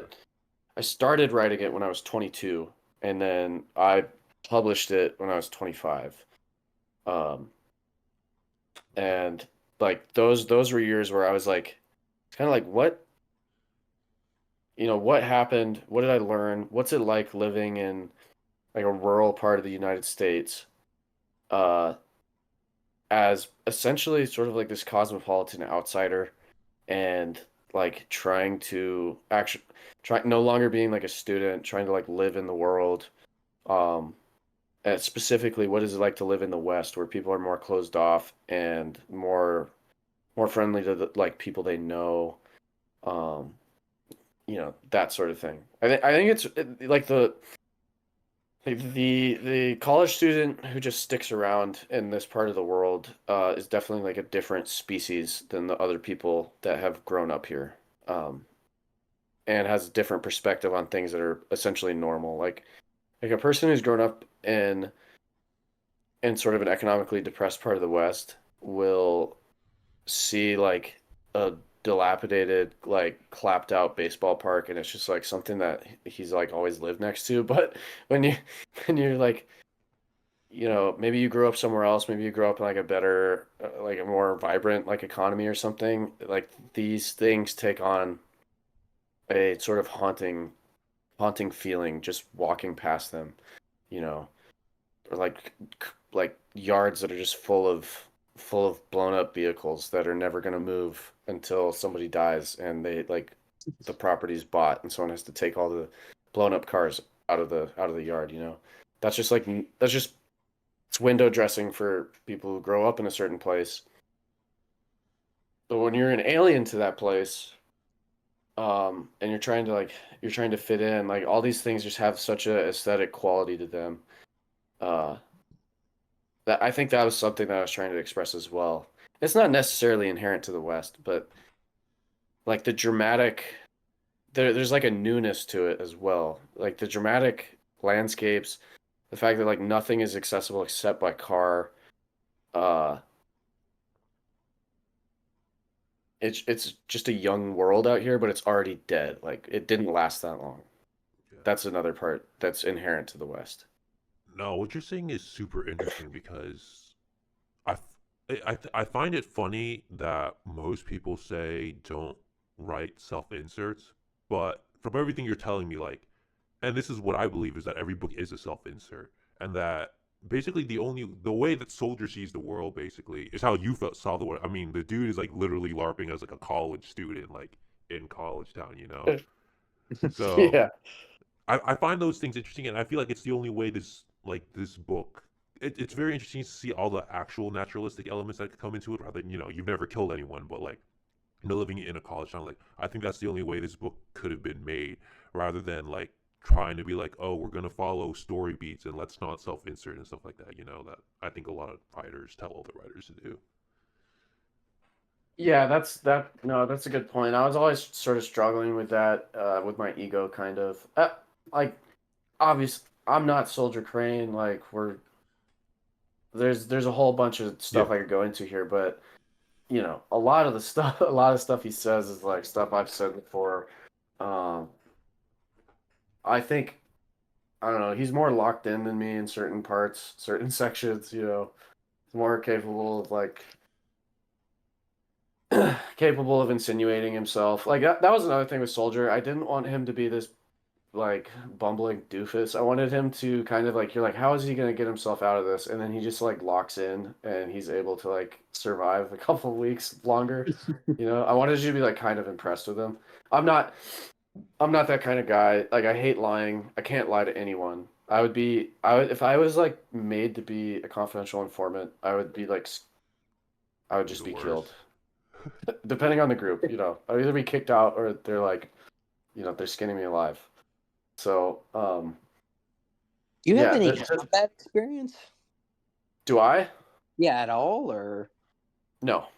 oh my god, that I it's just because your work is so it's so heavily it's so specific in its jargon that it just seems like it's written from someone who has like firsthand knowledge. And there's just so much of that through even your short stories too. I just would have assumed that, yeah, just based on the level of coordination or something, and the level of jargon used, that you would have had some sort of experience with that. So that's pretty that's kind of mind blowing Yeah, actually. no, I don't have any. I don't have any combat experience. I mean, what I like the stuff with like guns and things. I'm into guns a decent amount. Not as much as my friends and stuff. And then like some of the lore with Godfrey and like what he was doing overseas and that stuff. I just have a natural interest in it, and I've done a lot of pretty in-depth research about it. Uh, so that when I say in-depth research, I mean like if I'm like remotely interested in something, I'll order a book about it, just immediately read it, and then I'll spend a long time like, okay, what's like okay, combat stuff. Like for instance, for this new book, I've never been to Iraq. I haven't been in an infantry unit. I literally like I read through like two infantry manuals. I watched like combat footage. I like a lot of combat footage. I watched like interviews with people. I just kind of soak it in and collate it, and I think I'm just able to put it together convincingly, potentially. But yeah, that part's definitely not self-inserted. I can promise you You've that. never fought in Israel or Palestine. That's crazy, bro. Oh yeah, I've never touched my head against that wall. Uh, I never cried there either. Yeah, and I never. Yeah, Yeah. I was not in Gaza in. Yeah, It ever. wasn't you parachuting down on October 7th. So that's good. Good to hear. Oh, I was. I was. No, but I was listening to podcasts about it. I remember that pretty vividly. I was like doing trim work in a house. It's pretty crazy. You were there in spirit. I was thinking about it. I was listening to Ben Shapiro rage. Yeah, Oh yeah, yeah. man. Yeah, so that's where I get all of my like highly detailed stuff is Ben Shapiro. Yeah, Uh, Ben showed you the way. he's a great resource. Actually, like you mentioned, like you did college, like But I did you? want to get back to this real quick. Yeah, Oh, like sure. the self-insert thing, you got to know. It's like as a writer, it's like always like pushing on your head. You're like, I don't want people to think this is me. I don't want people. It's fiction. It's fiction. Disclaimer. Yeah. Uh, yeah. Sometimes like sometimes you just need to. If you're stuck at a spot, you can just put something that's blatantly from your life, and you can just say, "Hey, it's fiction." Yeah. No, it's just fiction. That's Yeah, true. guys, read my book. It's all fiction. None of It's it's all. real. Yeah. None of that happened. It's all fiction. Yeah. Yeah. Actually, I Yeah. was This curious. actually this.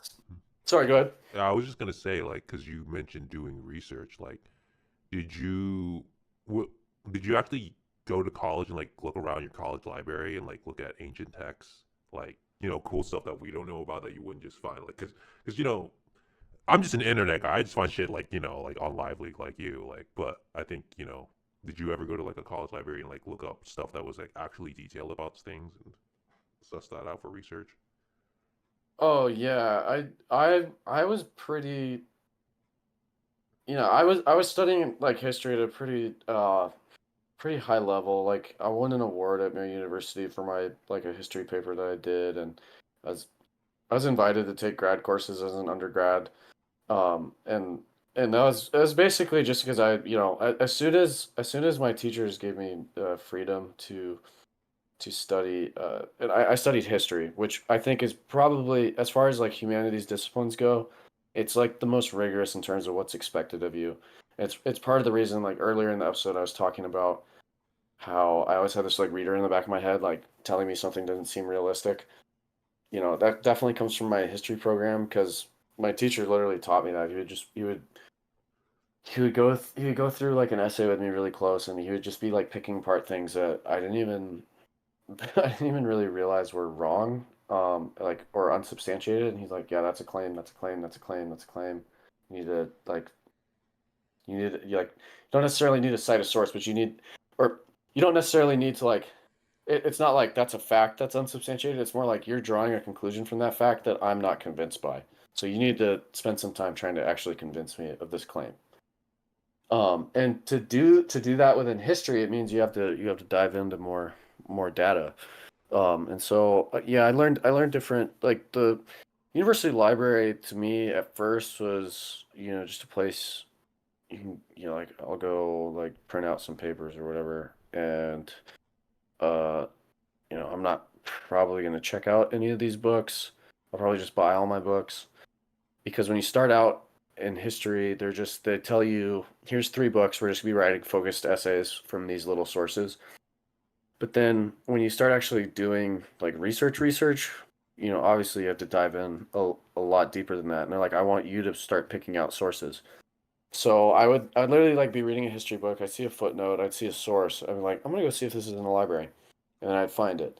And then I started to be, they would cite something that was like really old. I'm like, I wonder if the library has this. Maybe the library didn't have a copy of it, but I could find like a paywalled like copy of it that I could use my university subscription to like find. Um, and I didn't really realize the limitless depth of, like, universities have cataloged almost everything there is to like talk about. It's kind of why I didn't pursue a PhD, which would have been probably my most natural career path at that point in my life. It's just because I didn't want to just contribute to this never-ending, overflowing body of knowledge that like only existed to help another student down the road to like cite something so that his professor could think he was promising and tell him to get a PhD so he could write some really niche original, research so that some other undergrad, you know what I mean. Yeah. Like I just saw there was this never-ending self-licking ice cream cone, self-propagating system that just existed to eat everything and bring it into itself and exist for all eternity until the foundations of the earth crumble. I had this like really horrible visions of the university. Especially, I was a big stoner at that point in my life too, so I would just like freak out about this stuff. Well, Like, Fedbook was what am I probably doing? more read than if you had like gotten a PhD and written some fucking history paper that nobody reads. Oh, I know, totally. It's a yeah. It's the like I always like kind of I thought of it, sort of in a tongue-in-cheek way as being, the thesis I would have written if I did go to grad school. And it's more I realize kind of that's sort of the function of a novel is to take emotion, like a combination of knowledge and emotional experience of the world, and to summarize it and share it with other people so they can understand what you've been sort of nibbling at the edges at. You try to make it coherent, you try to make it a complete thought as best you can, and then yeah, you put it out there. I think it's definitely a lot more focused and relevant to people's lives than, like a PhD about freaking, I don't know, Japanese domestic musket manufacturing or something. Yeah, this feels like actually reading something that, is like on someone's chest, like it's like something that they've been needing to say, and that's why they chose the medium they did, because it's like a definitive statement, or like a summation of all of these feelings into one condensed place. So yeah, I couldn't even imagine if you decided not to use your powers for good and create and create something like this instead of perpetuating some cycle. Yeah, because where else, I would talk to my professor. I would tell him basically what I was talking about. Like, we're sitting here in here, it's really eye rolly. They actually do this, but they're like, we got to just deconstruct. We're deconstructing the bases of knowledge. Like, how do we know things? How do we know one thing causes another thing? How, like, does does all does all knowledge creation ultimately just serve power? And I'm like, okay, these are strong claims. And actually, like the way we're being taught this, I feel like, there's a lot of evidence. If this framework is correct, there's a lot of evidence that, yeah, we're just quote unquote reifying empire. What are we doing sitting around this seminar table at a university if not, like, do you not think that this doesn't just reify power? Like, are we not just strengthening the university? Are we not just strengthening this institution as a captive, uh, captive market of debtors that exists only to, like, basically generate? It's like an infinite money glitch for a certain class of people. Like, are we not doing that by saying there's no basis to knowledge and therefore anything is researchable and any argument can possibly be made? Like, aren't we at the end? And my professor's like, hmm, just kind of looks at me. It's so funny. Like in college, they use deconstruct, but if it's on YouTube, they use unpack. I'm surprised you didn't say let's unpack this, John. you know. Sorry, could you repeat that? Oh I fuck, that was lost it for a second. that was a joke. No, I was just saying that It's a I'm good one. surprised your professor didn't use the word unpack instead of deconstruct, because that's the more in thing to say. Oh yeah, yeah. Maybe I'm showing my age a little bit. John, you had Yeah, AP Lit, unpack. right? Yeah, we hadn't gotten to the unpack days. I'm sure sure they're doing lots of unpacking. No. John, you had AP Lit, right? Yeah, I did.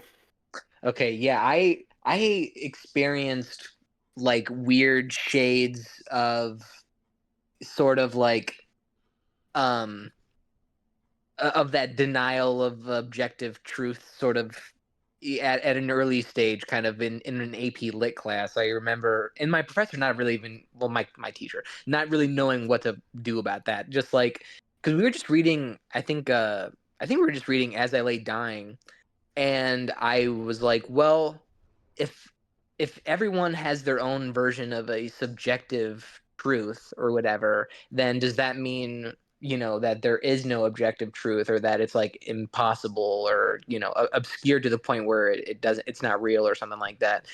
And he didn't even really know how to answer that question. He kind of just left me to ponder that, and it's not like it's not like I went down like a positive rabbit hole after that. It felt like I was really kind of struggling to find some kind of meaning beyond that. I was kind of like, oh wow, so what does that really mean if there's only subjective truth or something like that? So I was like, there has to be some restoration of it somewhere.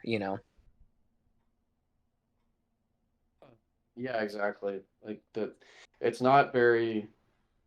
We have an idea growing up what a teacher is supposed to be, and I don't even think it's necessarily the teacher's fault. I mean, like they had bad teachers before them, uh, who didn't really stand up to this stuff, or they thought conditionally this is a really good way to not, like a lot of these guys were brought up by like Marxist hippies who all they really wanted was to just keep their universities from not funding like defense contracts.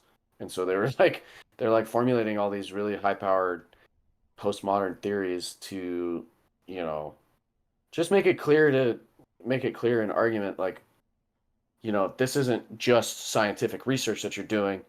This is research for the propagation of empire in an offensive manner, which is immoral.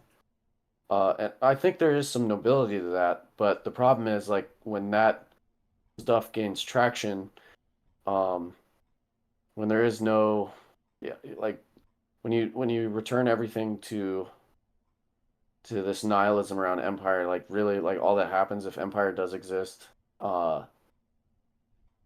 ultimately the house wins. Like it's just the empire is like nodding while you're talking about it and like quote unquote deconstructing it. Really all you're doing is deconstructing yourself. You're just making yourself this anonymous, sad, lost, half-conscious person that doesn't really exist. When you let your mind think in that way, I mean, it's really sad. It's like scary.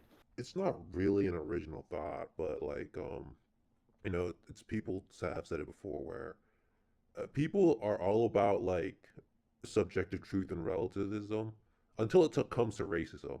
Then it's like, oh, that's totally evil, But if they're being truly relative, it's like, but isn't that somebody's subjective truth, But Well, yeah, that's a really great point. Like you can easily derail any discussion on these things. Like, that's my truth. yes, That's my truth, bro. Yeah, Oh, yeah, you just say like my truth is, I hate this race, or and that I abide by race statistics. yeah. yeah, that's my that's my ontology is race statistics, bro. But then you get probably And expelled or some shit. So. No. and you're like, why? Yeah. I was literally my teacher taught me this. He said it's Yeah. just a truth, man. Yeah, they don't ever apply it to that. They also would not apply it to other things which were far more stupid. Like I had like one of the most scandalizing classes I ever had was like it was about this book called uh I can't even remember it. The author's name is like Oreskes or something. It's not worth reading. Uh, the whole point of it was she was basically saying that when with I think it's called the science of denial maybe, but is either I think it was big tobacco. It was like the big tobacco industry started adopting this like postmodern critiques of like knowledge creation when they're fighting like lawsuits brought by different investigative boards using the scientific method to like prove that a certain chemical is like burning. They wanted it to burn fast so that people would buy more cigarettes, but the chemical they're using to make it burn faster was like killing people, that kind of thing. She was like the big tobacco companies were like, well, that's a social construction. No. She was talking the whole book's about that, which is like kind of interesting. And you're like, yeah, no, like that's a really good point. Um, are you going to take this tack, though? Are you going to take this tack of criticism to something like, I don't know, climate change? You know, and we had this whole class discussing about climate change and Mm. how like scientists just like are beating their heads against the wall because nobody will listen to them, and it's technically our fault. It's like how do we bridge this? How do we bridge this gap in like ways with ways of knowing that acknowledge power dynamics without denying the fundamental truth of climate science. It's like really that's the hill you're going to die on, is like the most interdisciplinary, hard to replicate science of the climate. Oh Yeah. my god, dude. So yeah, there's a lot of stuff that was like eye rolly about that, and I graduated like slightly like a little bit before COVID. Thank goodness. Like I, I don't even know, like that class would have been impossible to deal with during that time frame. Because COVID was like a case in point of all of these things. It's just blatant top-down issuance of edicts on how you're supposed to behave in a scientifically determined world without any criticism of the worldview from the academy, which is supposed to be deconstructing all these things, right? So there's a ton of hypocrisy. They're selectively applying this framework of critique. They're not applying it to themselves. In fact, they're shielding a blatantly undemocratic, blatantly tyrannical cadre of intellectuals from this framework of critique, being doctors. So yeah, doctors they could take over a county. That's okay because science. They And just we say were shit. critiquing science for being racist, but now science is great. So there's just a lot of whiplash.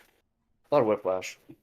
Yeah, a lot of dogma to try and keep track of, honestly, because it was just so much coming at you from every angle, especially during those COVID years.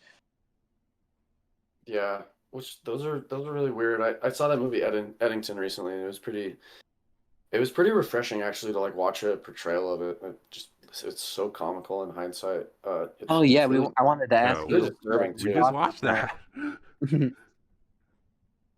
Oh, did you guys like it? Yeah, Yeah, that was good. Yeah, yeah, I we was telling talked about my. it in last episode. Oh, nice, nice. Okay, well, we don't have to retread it, but I do want to say, first Fedbook type movie. That's what I was thinking too. It's like it is kind of a, I think some of the aesthetics are pretty similar, and for it being this contemporary Western that deals with certain modern politics, I definitely got those vibes and was like, I wonder what John thinks of this. Yeah, no, I was sitting in my chair at the theater with the part when the Joaquin Phoenix's character he's like, if you come to our town, we're gonna kill you. And then there's like the Apocalypse Now silhouette of the private jet flying, and then it cuts to the inside of the cabin, and there's like a black backpack that says like "fuck Nazis" on it, and then like a guy in all black just like loading a magazine. Like, oh, it's Elijah. Yeah, Oh dude. shit. You're Yeah, telling me and Ari Oster fucking ripped you off? We gotta find this guy now. No, yeah, it's so cool. It'd be cool if he definitely did not read Fedbook, but maybe he would like it. Maybe he Yeah, you would see gotta the send it vision. to yeah, you him. probably would. Honestly, there's some pretty good there's some pretty good parallels there, especially with like the seedy um operatives hiding in the dark that are actually controlling everything and eliminating people that don't fit into the plan and all that stuff. Yeah, definitely some of the same vibes. Yeah. Right. I was Also, curious. Sorry, go ahead, King. no, and I really did not make. I was gonna say they're both um funny. So. yeah. Yeah. uh John, are there any other sort of cinematic influences? I know you're, I've seen you talk about like Peck and Paw before, and just I've just seen you make references to some to movies before and stuff like that. So I was curious if there were any kind of big tentpole staples that helped influence this at all. Um, I think I'm probably forgetting, honestly. Well, no, I think this one was definitely more almost all. It was like it, I'll say this. I when I was reading the book, like all my primary influences when I was writing it, all my primary influences were fundamentally like literary. I was really trying to make like a book's book, you know. Hmm. Um, that's not to say I like didn't watch movies or anything. It was just yeah, I was just whenever I'd read something new, I would just I would like that's something that I could do, you know. That said, I think for a lot of my short stories, it's been a little bit different. But the big thing movies do for me is with like pace, the pace of editing, um, and composition of scenes, and like I was talking about earlier with dialogue. I think film can be like good movies can be so helpful to a writer to just understand to know when to cut a scene off, in a way that books can't do as well, or it's just not as clear Hmm. necessarily. I think this also has a lot to do with just the meta of storytelling today. Um, like this advice definitely doesn't apply to obviously like 19th century novels, which are structured very differently. But books today, people want something a little shorter. Um, I guess this is kind of new. It doesn't. A lot of this doesn't really apply to Fedbook, but recently I've just been trying to be more focused, and I find that like writing something with especially if it has characters moving around doing things rather than sitting and talking, like film is really helpful for that. And even during Fedbook, like the action sequences, when I picture it in my head, I'm sort of like picturing a set, you know, and I'm trying to just describe what's there in a way that reads naturally. But there wasn't any. I don't think there's any specific movies for Fedbook. Like I watched Apocalypse Now, um, kind of early on after having read Heart of Darkness, which I was like, I really liked how Francis Ford Coppola just made a pastiche of Heart of Darkness. I think I'm going to do the Hmm. same thing. I did that with Constantine's character. I wanted him to be like kind of false Kurtz, you Yeah, know. I can see that. Definitely. Wow. Now that you just mentioned that. Yeah, so that like what Francis Ford Coppola was doing with tone and things like that in Apocalypse Now, definitely. I'd say that that's probably like that's the first thing that pops into my head. If there's a big film influence like that, it wasn't big, but I watched it a very important part of this book, and it Mhm. it, it did influence me. When I first sent you, uh, or I think it was when I posted my thoughts on or whatever. But and we were kind of chit chatting a little bit. You were telling me about the editing process because I was so the Fedbook is very it's like to me reading it is very it's like a pristine product compared to a lot of the other self-pub books that you find in our scene. Like there's a very there's not that.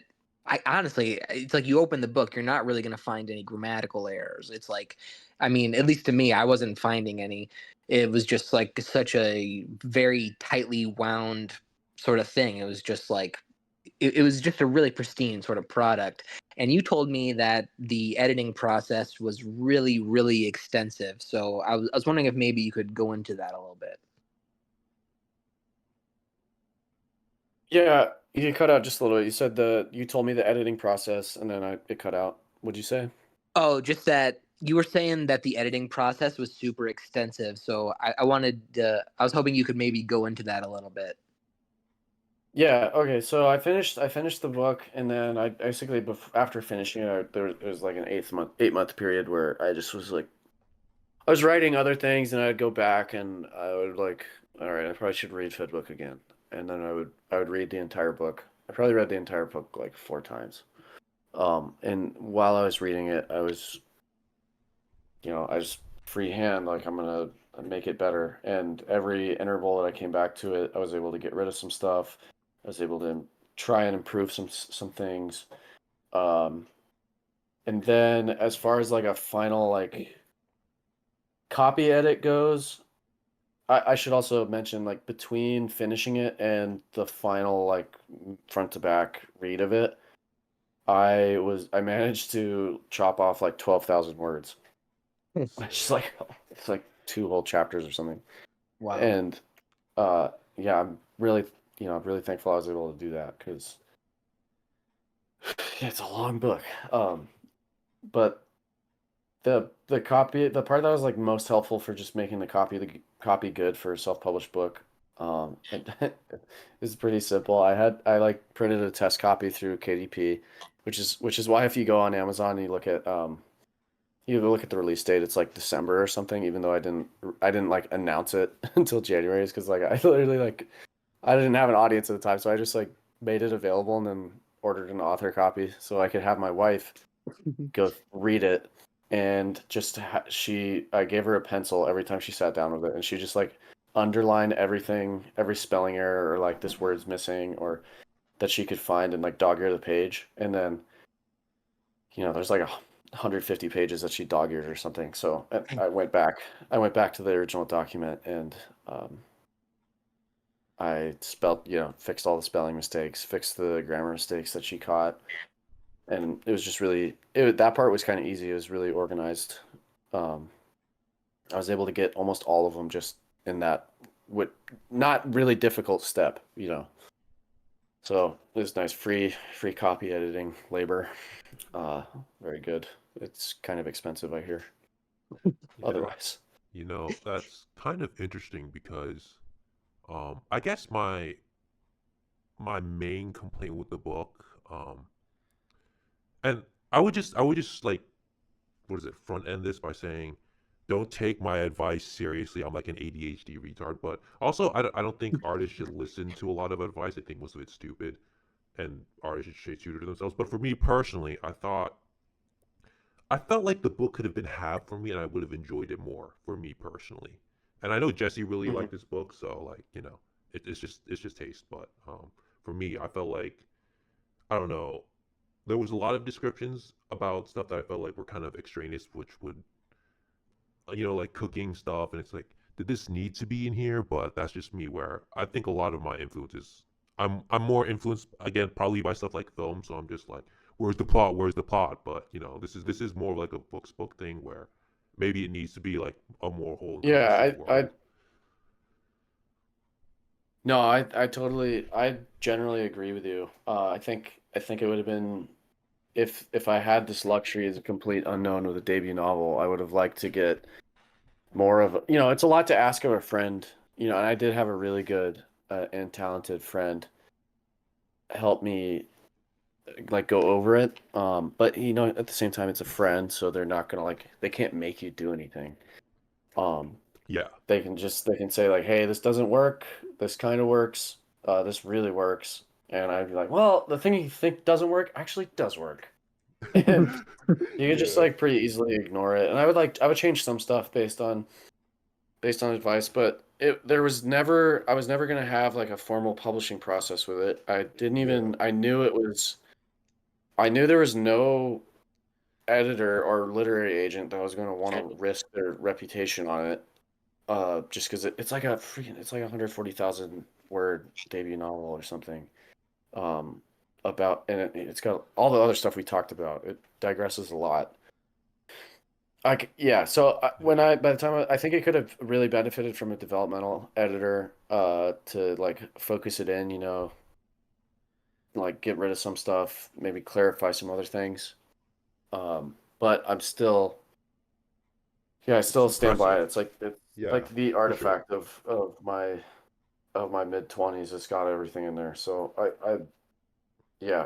love the book. I'm glad it's the way it is, but at the same time, yeah, like if it were ever to be acquired by HBO, um, Yeah, I would be sure.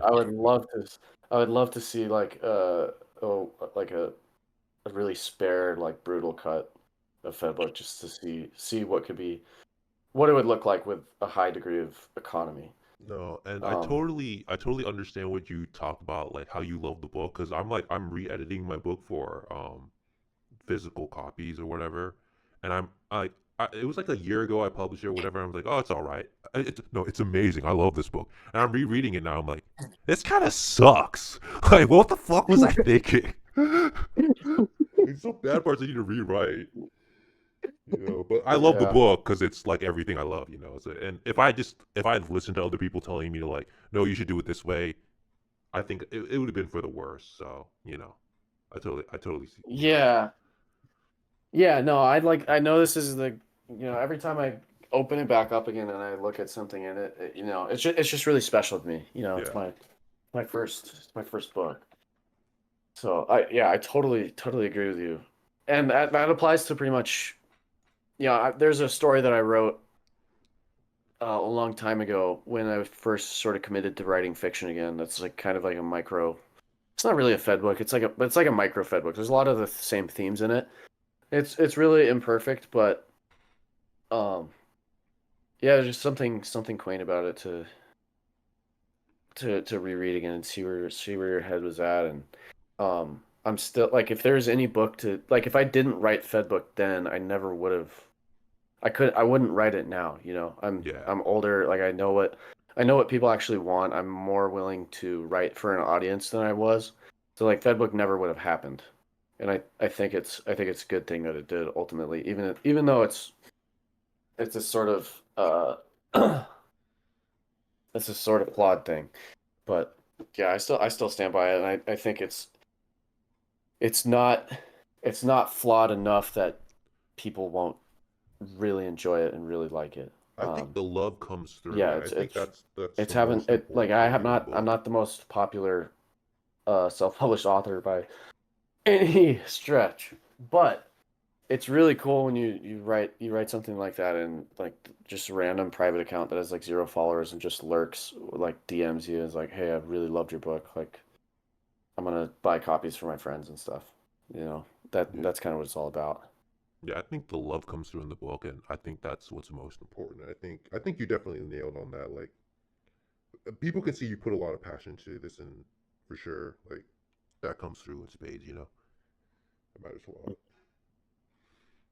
Yeah, definitely could have used the developmental editor, but that's for the movie. That's for the That's the movie when we all. That's funny because I movie. would I would love to direct this, honestly. And if someone were to make it in the future, that you'd probably pick someone way bigger than me, obviously, like a name. But I wouldn't take out anything. I would just make it long as fuck and just Yo, and just thanks. make sure that every little detail was in there, because I loved every little bit of it. I loved how dense it was. And yeah, honestly, to me, it didn't really feel like anything didn't have some sort of purpose or some sort of merit to being there. I thought it was just so fleshed out, in its denseness. So I just loved that shit. Yeah, and I wouldn't change that. But it is interesting to hear you as an artist be like, yeah, I definitely wouldn't. I probably wouldn't have made it, as dense if I were in this place now. But yeah. Yeah, and I have something to compare it to now since I finished the first draft of my second novel, which is it's way different and the focus is way more narrow. And Yeah, let's talk about that for a bit. Yeah. Okay. Sweet. yeah, sure. Yeah, that it's more of a straight story. There you still have the overarching there's this big story that's being told through like a few smaller stories, but it's that part's still there. So fans of that in Fedbook will appreciate this one. Unfortunately, the fans of like the digressions and things like that they're gonna think I sold my soul or something. Unfortunately, I sold out, So even though I didn't sell. Man. you I sold out marketed for to the nothing. audience. Yeah. You had a focus. Rejected by me officially. You had a focus group. I was his new focus group. I was his new beta reader, so that's why. And now it's cut for you and not me. Yes. God damn it. Well, Yeah, are you this. willing to say anything about it, like plot wise or just in a general log line sort of sense? Sorry, you cut out a little bit. Are you still talking? Yeah, are you able to Okay, there give away a little bit as far as like a log line or just like a general idea of what it's sort of about, or you want to be hush hush for now? we go.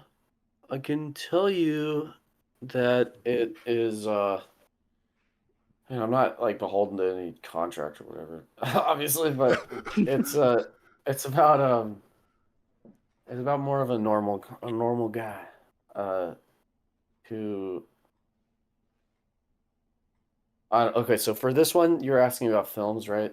This one, I actually did. I really love The Deer Hunter. I think it's like one of the most perfect movies ever made. Same here. Yeah, perfect movie. And I I love the structure of it, and I wanted something that's thematically like The Deer Hunter. So it's about a. Oh, fuck. I pulled some other stuff from like obviously like huge influence from Parsifal by Wolfram von Eschenbach, which is a yeah, it's like a Grail myth from Germany in like the 13th century. And there's some stuff in there that I don't know, like you when you're reading something sometimes you'll just notice like you like connected with that, like that author's writing about something similar to what you're trying to write, and it just like it connects dots. I was reading that while I was in the like part one of this current novel, and it something just clicked. So it's sort of like it's like an adaptation partially of one aspect of that Grail myth, but it's completely understated. Like if you don't listen to this podcast, I'm not gonna like you're not gonna know. Because I'm definitely Let's not gonna go. advertise it. Come here Yeah, I'm for the not. exclusive.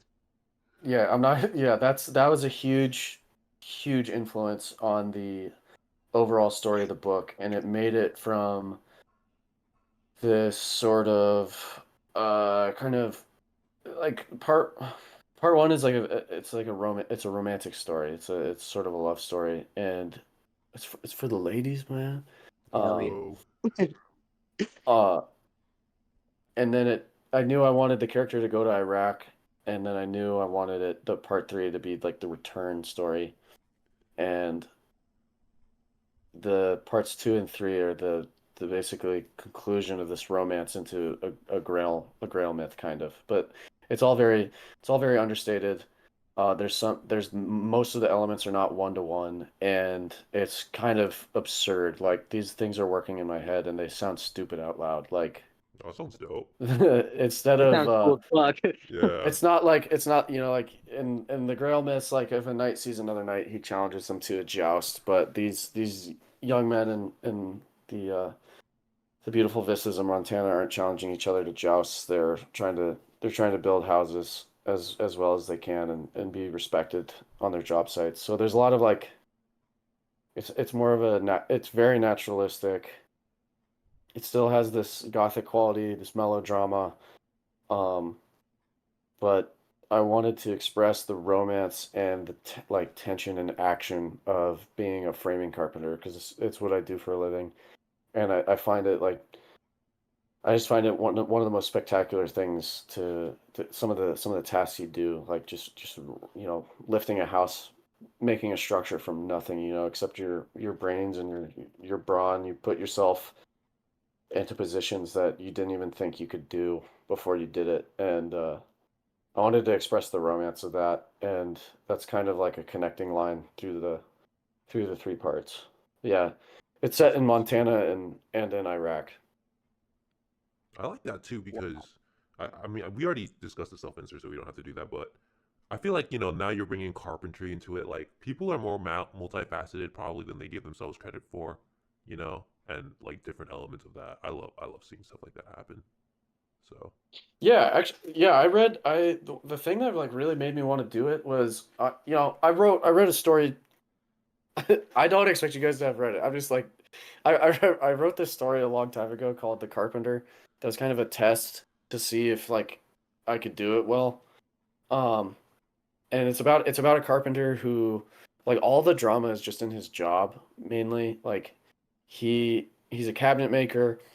He has a client who says one of her cabinet doors got warped, and he's like really pissed off about it because he's like trying to figure out if he's slipping. Like he's never had a callback before, and so it's just kind of following him as he's trying to fix this thing, and he continually puts it off and off and off until it comes to the last minute, and he's almost not able to complete the job without a tremendous exertion of personal effort. Like he goes to the store, like for example, he goes to the store at the last minute to buy the material he needs, and they only have like one board left, and he like comes back to his shop to like, and it's a crappy board, and he's like trying to like plane it and join it and everything, and it like explodes because his planer hits a knot, and he's like not paying attention. And then when he like finally puts it together, he realizes he just joined it with these like biscuits, but that like he didn't glue it, so it just like falls apart. And it's the middle of the night. It's the middle of the night, and he has to like reassemble the whole thing. He like happens to find like a piece of scrap that'll work. And basically it takes him all night, and the next day he's driving up to the house to give it to the lady, and she's like really pleased with it, and he's like finally, whew. But in the meantime, he's been a dick to all his friends because of it. And then his car breaks down on the way home, and he's like, "Hey, can you give me a ride? I'm sorry for how I acted." And his friend's like, "Fine, I'll give you a ride." That's like how the whole story goes. Holy But shit. I thought it was like a I thought it was a really I thought it was a really cool. I was basically convinced, you could write a good story that would be appealing to a larger audience using these sorts of activities and action as a framework. And I read the Passenger by Cormac McCarthy. He's a underwater salvage diver, the main character, and there's a couple of scenes where it's all it is just technical details of underwater salvage diving, and like I didn't know half the jargon he's spitting, but the images, like a guy in a scuba mask, he's trying to like find stuff in the water, or like he's going to weld something underwater, and he's talking about, all the hoses and the oxygen tanks and everything like that. I was like, that you can write something that's based off of like a trade and use that as a whole framework for like a worldview and keep the reader engaged just with the action and the description of it if you do it right. Um, so I was like, Yeah, 100%. I do this for a living. I know there's an aesthetic quality to it that other people would love. I hope it can be appreciated through writing. So I just decided to do that. So that yeah, it's a massive part of the book. It's not the only part of the book. Like don't be afraid. It doesn't but there's some really cool action sequences where the action isn't people like shooting each other. Although there is that. But the framing carpentry is action packed because um in a very real sense, like residential framers will just like they'll risk their life for absolutely nothing. Like nobody like the money isn't that good, but you'll just like get up on a wall and like hang yourself off and to just get something put in place just because it's cool. And I wanted to write about that. So Yeah, I think you're 100% correct. It's super, even if you don't have a firm footing on what some of the technical jargon is, just to be kind of like immersed in the aura of all of that jargon. It's really like exploring a whole technical world that you aren't typically privy to. So I find that shit super fascinating to just be thrown right in the middle of, where everyone already knows the inside lingo, and so they're just communicating to each other how they would normally. They're not worried about me trying to catch up. It's me who needs to do the work to catch up to understand, and I think that's really engaging and fun as a reader. Yeah, I'm hoping people won't necessarily feel like they need like if I did my job right, I don't want people to do any other work than just read it. But yeah, we'll see. There might be some stuff that needs to be edited down for that. But I'm hoping I'm still like in the stages of asking people if they want to publish it, that kind of thing. And deliberating on whether I want to just publish it myself. I'm kind of torn. Like half of me feels that KDP is the meta going forward. But Yeah. I don't necessarily have what it takes to make. I feel like if you really want to sell a lot of books, you need like you need to be like taking videos of yourself like this is my life as a writer. You know that you have to have this like persona that appeals to a large audience if you want to sell like a life-changing amount of A books, you know. persona? Are you sure you're just not talking about two breasts or some shit? Just, oh, I'm a book talker. I read Colleen Hoover. Now read my book or some fucking bullshit. You gotta pimp yourself out. Yeah, book talk is just Yeah, you gotta do. OnlyFans for writers. Yeah, Let's do it. yeah, yeah, I'm not yeah, it's really repellent to me. I think a publisher should do that job for me. And hopefully someone will want to. But yeah, that is their traditional role. Like an author isn't necessarily going to be a good author and a good marketer. Um, Bro, this is what I most of the feel time or not. so much. I'm like, I know people say you're supposed to be a marketer, but I'm like, I'm not though. I feel like someone else should, but you know, nobody's picking up your book. You got to really do it yourself, which sucks. But yeah, man. Hmm. And I see like people like published in other stuff where I don't know if it's just like name cred or shit like that, but it's just like they literally don't have to do any marketing. Like, has Stephen King ever marketed anything? I don't think so, but he got in early, I guess, so whatever. Yeah, I don't know if yeah, Stephen King is that's a different animal. I mean, he got his start when the publishing world was still sort of healthy. Like Yeah, they paid him like a $200,000 advance or something in like 1970 for Carrie, which is crazy. It's sure. unbelievable. That's like such a life-changing amount of money. Um, and then like from that, his trajectory was just set. Like it was a bestseller. You know, he became a huge name. And yeah, his name does most of the marketing now. And also, he's probably recouping. His name is like recouping the losses publishers take publishing crap. You know, like that's they Yeah, you like get a Stephen as a publisher, you get a Stephen King, and he pays for all the other risks you take. Tolkien never did TikTok dances, and yet I'm expected to market my book. Like it's such an unfair world. Unfair world. Yeah. No, I Where's the think world that come to?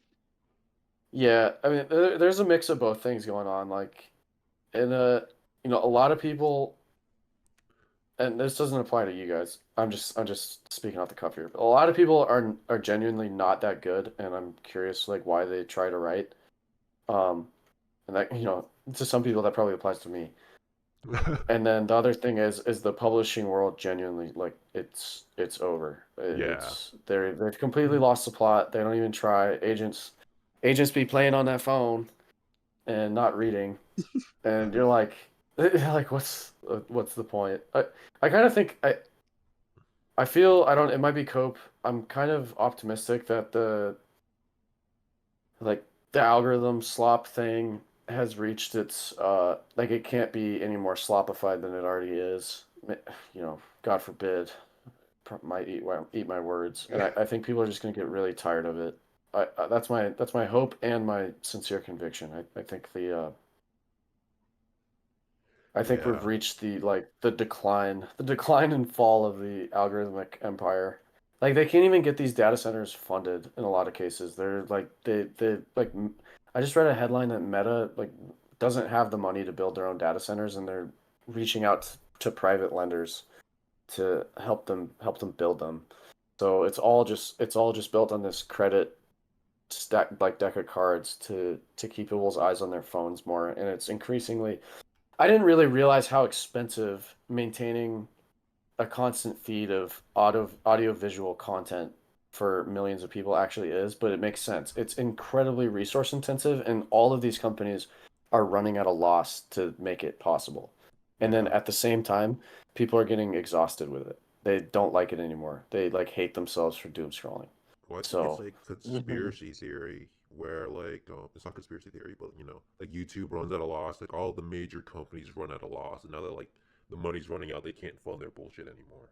So Yeah, exactly. They're like planning to become profitable at some point, but it just it has not happened, you know. Even with them charging like, oh, all of a sudden, you know, YouTube Premium or whatever is doubles in price, or like all these different streaming services, like the AI software doubles in price randomly. And you know, it's just people are like, oh, I'm not gonna pay for that. I can't afford this. Is it really making my life better? You know what makes your life better? Fedbook, $9.99 on sale. Is that the Kindle? Or Is that paperback? that's paperback. What? Why Kindle's was it 99 30 cents. bucks? Oh, I'm sorry if you bought it for $30. No. This was way after. I got mine for like, 15 bucks or something like that. But I just check on it every now and then, and I saw it was 30 bucks. I was like, wait, what on? I don't know. One day I was just feeling kind of particularly resentful, and I just went on my KDP dashboard and I was like, I'm gonna make this 30 bucks. I'm gonna double the price because I hate people. Yeah. Well, if it's 10, then you definitely should at least buy 3 copies, so to make up for that. Yeah, it was crazy though. When you make it $30, your royalties are like $12 a pop. So Yeah. like charging $30, I think 3 people bought it in that time. Damn. But I made this same amount of money if I had sold, like, selling them at 15, it was like $3. I don't know how it scales like that. It's kind of bizarre. I think it's because of the printing cost for the book is like $8 or something. So once you significantly clear the printing cost hurdle, it's just royalties and Amazon's cut after that. Right. So I don't know exactly how the math breaks down, but yeah, if you sell 3 copies at $30, it's like selling 12 copies at 15. So Fedbook is now like the high cuisine 5-star Michelin restaurant where it's like it's a luxury. It's a luxury good now. yeah, it's up market. Look, you could go out to eat at a nice restaurant, or you could enjoy Fedbooks. Yeah, for 30, Which for $30. honestly, Yeah, Fedbook will last you longer than a meal. So, that's true. and it'll stay in your brain for a lot longer than that meal ever would. So, honestly, the more we talk about it, the more arguments we make in Yeah, favor I of think Listen, it. $30. But no, actually, the other thing is, I think you previewed the cover right of the new book. It's like black and red. Is that Oh yeah, I did. okay? That like I that thought that it was looks like a really good. yeah, that was a concept. Thank you. Yeah, I thought it looked sick. That's not the whole cover. Okay. Oh, that's what that was supposed to be? Okay. Yeah, I was just like I was teasing. Yeah. I'm not sure what that. I didn't realize what that was supposed to be. I was like, wait, this is so. What is this? Like I understood it's some sort of drop, but damn, yeah, that was pretty sick. I'm I'll curious. send my concept cover into the chat real quick. Okay. Yeah, I'm, yeah. I'm just. Don't leak it. I promise. I'm just curious because when you. Oh yeah, Okay, that's badass. so Okay, so sick. I was gonna ask because it looks like similar to Fedbook, and you don't have to answer this if this is true, but like, is this like part of like a Fedbook verse, or is this like it just kind of looks similar to Fedbook somewhat? No, it's not in the. Well, actually, Okay. there's one character cameo in the Oh new book. shit. Let's go. But it's kind of like it's very loosey goosey. Obviously, Yeah. it can't be the same world. But So you're if mainly trying you read to. closely, you'll see a fun cameo. That's So hype. you're mainly just trying to create like a cohesive aesthetic, sort of for your books. That's dope. Yeah, Yeah. that's what I was thinking because I was sort of like I was experimenting with some designs and they seemed like I was trying too hard and I just like looked at the Fedbook cover again and I was like, okay, what works about this? What doesn't? I mean, like, it's a first book. It's obviously just a Word doc, like as a cover with like a picture in the middle. But I thought that it was like it was simple enough that it's still. I'm not gonna go up like say it looks professional. I don't know how it appears to other people, but I thought it was simple enough that it like it worked. Mhm.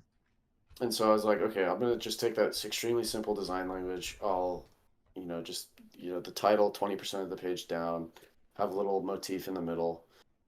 That's just like it looks cool, and then have my name, and then I put a special touch Yeah. with Yeah. the title text here that makes it No, more like a normal book cover.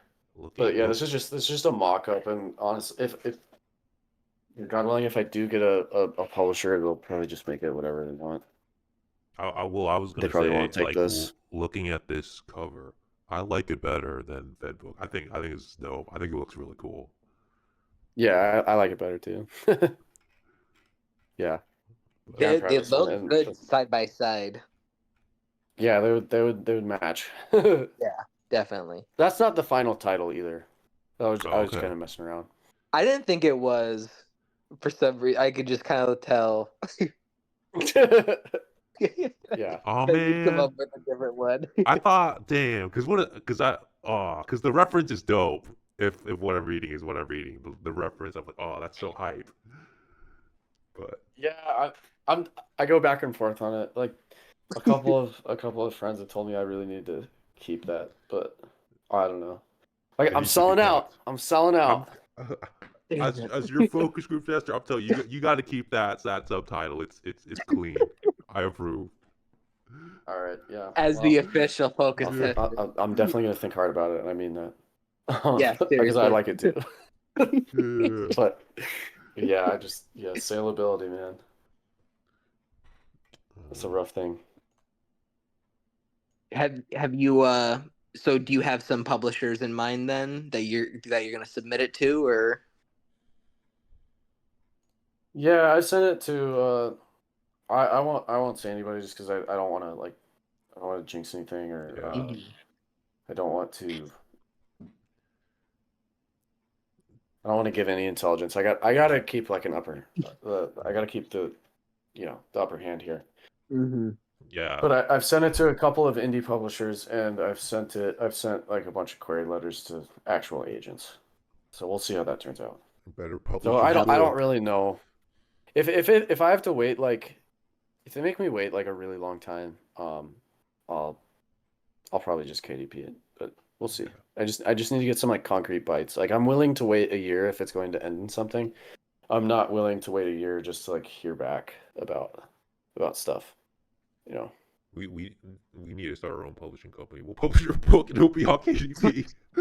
Seriously. Well, Oh my that's what God. these people. That's what most of these are. There's nothing necessarily wrong with it, but it doesn't really solve like the marketing problem, Yeah.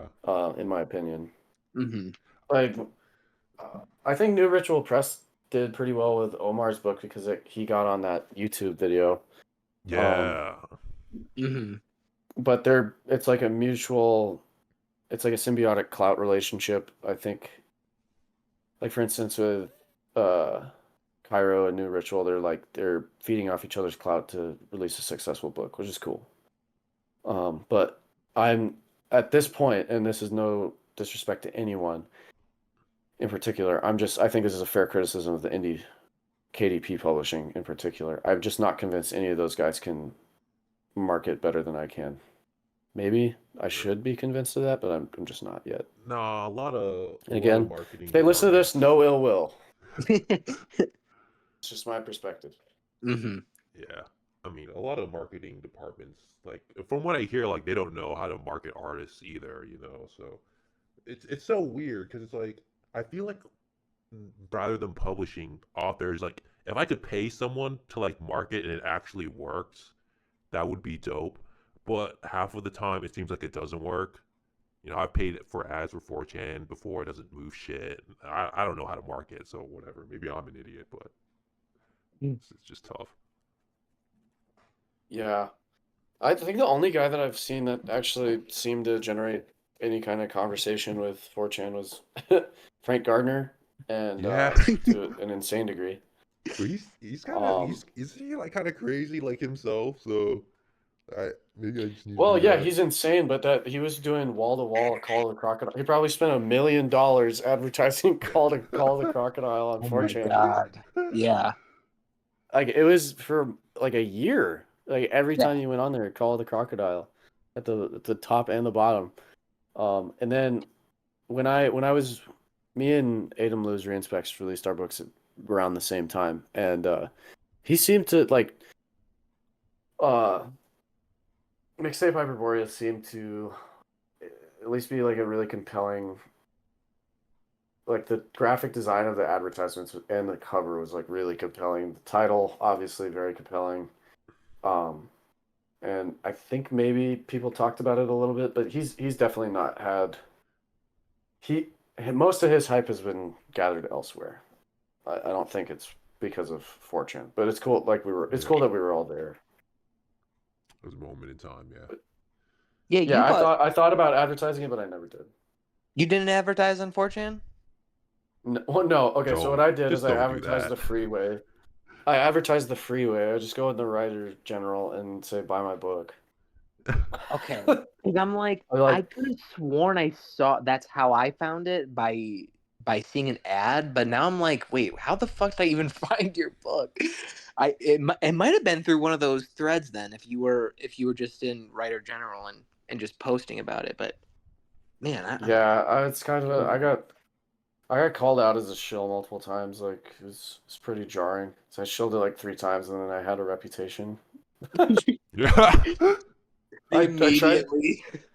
Yeah, I can't tried believe to. you Like, stop. I can't believe you wrote a book and decided to tell people about it in a writing channel. That's crazy, bro. Yeah, yeah, I know. You piece of Yeah, shit. I tried to be somewhat. I tried to be somewhat low key about it. Like I would respond to other people's writing and stuff, and then I'd be like, "Hey, check out my book. The first 3 chapters are free on Substack." And I did this. I did this for a couple of weeks. In the writing general, and then yeah, people like called me a shill and stuff, and they're like, "No, ain't nobody reading that." Bro. And Dude, it's so weird. The and then same thing kind of happened to us. Not, well, I guess us, but like I advertised on 4chan, and then like the first video that we put up on YouTube, someone was like, "Stop shilling yourself on YouTube." I'm like, "Bro, I only ran ads for like 2 months. Like, what the fuck are you talking about?" They like, took such I offense. hate that you made something. Yeah, I had like a viral tweet. I did the same thing. I posted a. That was when my book was $30. So I had this viral tweet. I think all 3 copies that I sold were from the viral tweet. It had like several 100,000 views, and which can click through. It's kind of crazy. 600,000 views or something. Click through rate is 3 purchases. It's kind of interesting. That ROI is well, fucking depressing. Anyway, yeah, I posted a link to my book, and then I don't know. There's like 3 guys that were really on my ass. Like, your hate for humanity shines through your terrible prose. Like, I don't What? think you read it. Dude, they were mad at that price tag. Yeah, seriously. That's why they said I hated humanity, because I charged $30.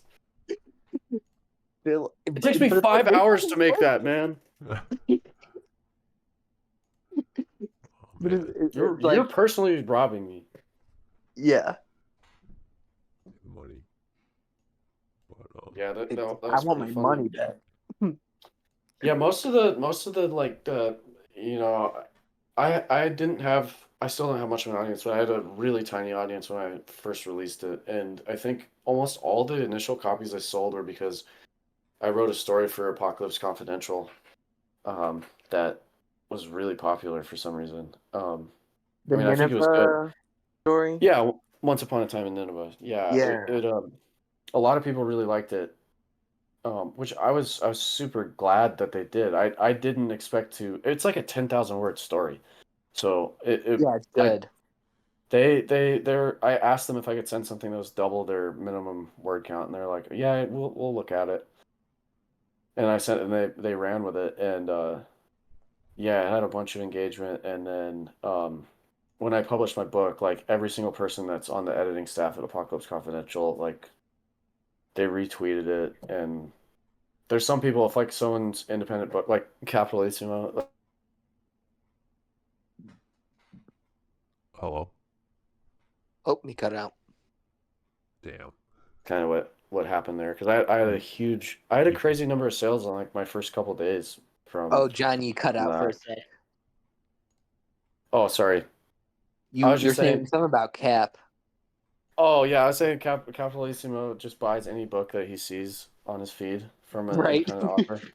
Which yeah, I said God bless him for that. Mm-hmm. I think Sincerely. I think some of Apocalypse Confidential's audience is like that. So when they did like wall to wall retweets of my book, I got several, like not several. I got like several dozen purchases in the first couple days, which was Oh, shocking to shit. me. I didn't even think I would sell like 20 copies of Fedbook, so I was overjoyed. Um, Yeah, that's nuts. it couldn't have been. I mean, obviously, could have been better, but for my circumstances, it was about perfect. It was about as good as it could have been for having 100 followers on Twitter and no real clout or anything. Like just a few people, like 3 people who are reading every Substack that I posted, you know, that kind of thing. So now my audience is, oh shoot, edit that out. You're not supposed to know the name of the book. Now with my book too. That's Wait, anyway. what? Did you say? Did you say Did the you name of say the it? book? No, I didn't say the name of it. Oh, okay. Good. Yeah, I definitely did not just say the name of the second book. Um, but yeah, with book 2, I have a little bit of a bigger audience, so hopefully it's even better. Okay. But yeah, yeah, yeah. So Has Apocalypse Confidential put out any physical releases, or Yeah, is it all like? they've done they've done a couple. I think the one I've heard about the most is Incurable Graphomania by Oh, okay, Anna Krivalova. something like that. Yeah. Yeah. Yeah. I haven't read it. It's kind of like in the indie backlog of books I want to get to. Yeah, same. That's kind of been on my TBR for a minute. Um, I was curious. There's just some random little thing that I've been thinking about. So in the book, the characters are pulled over. At first, you think for like swerving or whatever, but the cop who pulls them over says they were going 4 miles per hour over the speed limit. And I saw a tweet of yours once where you said that you leave especially early before you go anywhere because you know you're gonna go there very slowly. So I was just curious um, where the 4 miles per hour pullover kind of came from, if that was like a legitimate thing or what. Because in my area, it's like I got people riding my ass if I'm not going like 5 to 10 over, like minimum. So I was just kind of curious if you could talk about that for a minute. Yeah, that particular section is like 2 different stories from my friends that I heard that I thought were really hilarious.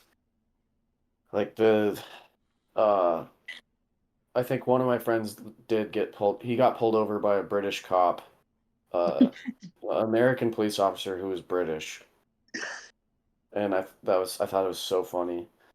And then uh, he was driving 4 miles an hour over the speed limit. And then well, my other friends got pulled over with a bunch of marijuana and had no idea what to do with it because it was in his glove box. So he just put it on the dashboard when he was getting his registration, and the cop like somehow didn't even see it. Holy shit! He was just so nonchalant that the cop didn't even notice. So I was like, those are hilarious stories. So I'm just gonna combine them. No, that works so well. I was just curious if you just had a particular thing about like the speed limit and going over it even a little bit or what, because I had saw that tweet and then that part in the book just made me curious. Yeah, I don't drive slow necessarily because I don't know, like I'm scared of the road or something. It's more like my car is a piece of crap and it like rumbles a lot if you go Okay. over like 50 miles an hour. So I don't enjoy driving very fast. It's like the suspension's like blown out and the tires need to be rotated. They've got like bumps on them. Yeah, it's just Yeah, I'm in the same boat. Yeah, that's just one of those things. Just like, all right, I don't have the time or the money to fix all of these problems right now, so I'll go under the speed limit. Yeah, I'll just like when it finally dies, I'll just get a new one. I think I'm not like, it's yeah, too much of a headache to just fix it. Like stuff like that piecemeal. Like if I had to fix something in my truck, I'll do it. But yeah, it's a little bit of a bumpy ride, so I like to drive slow. I'd like to just chill out on my commute. Mhm. I hate being in a rush to work. It's like one of the worst feelings in the world. And I hate other people who leave the house like 5 minutes where they have to get to work and then like take it out on you. It makes me so mad. It's like not a Yeah, basic dude. civilization. Yeah, they're literally touching your bumper because, they're late for work. Yeah. I think I had another tweet that I deleted about like putting a machine gun in my tailgate. Like that, just like a James Bond style gadget that just like flips open. Yeah. Driving too close to it. Oh my god. I That's was like, so that's a funny. little too angry for the TL. It's okay, nothing happened. So I deleted it. I'm Oh glad to god. know the fantasy was out there, though. Yeah. Yeah. By the way, Oh man. I also had another random point that I wanted to ask on, which is that for the most part, Soldier is, as you said, like a pretty dope secret agent. But am I wrong in thinking that his OPSEC around women is like horrible? Because like it was Like really he just weird. immediately gives up his identity. Yeah, I was like, whoa, bro, like you want to slow down? Like you can give the code name, but like he's just no, this is my real name. I'm like, what? Yeah. Well, I mean, he did see her at the union office, so like he knew that she was part of the deal, and so he was curious why there's another operative there. Yeah. But yeah, Also, there yeah, was the I did drunk girl I too, did where want he to make was him like, seem a little. Oh yeah. yeah, He just figured she wouldn't remember. yeah. But I was also like, would you really want to play with fire, you know? But none of it Yeah, really went anywhere. But I just thought it was funny. yeah. I don't know. Yeah, I guess that's a good point. His OPSEC is pretty terrible around women. Because It's a he good also good he also he character also arc. he also gets Blinded arrested by by the pussy. Celine too, right? Like pretty fast. Yeah, he does get Yeah, arrested by it, right?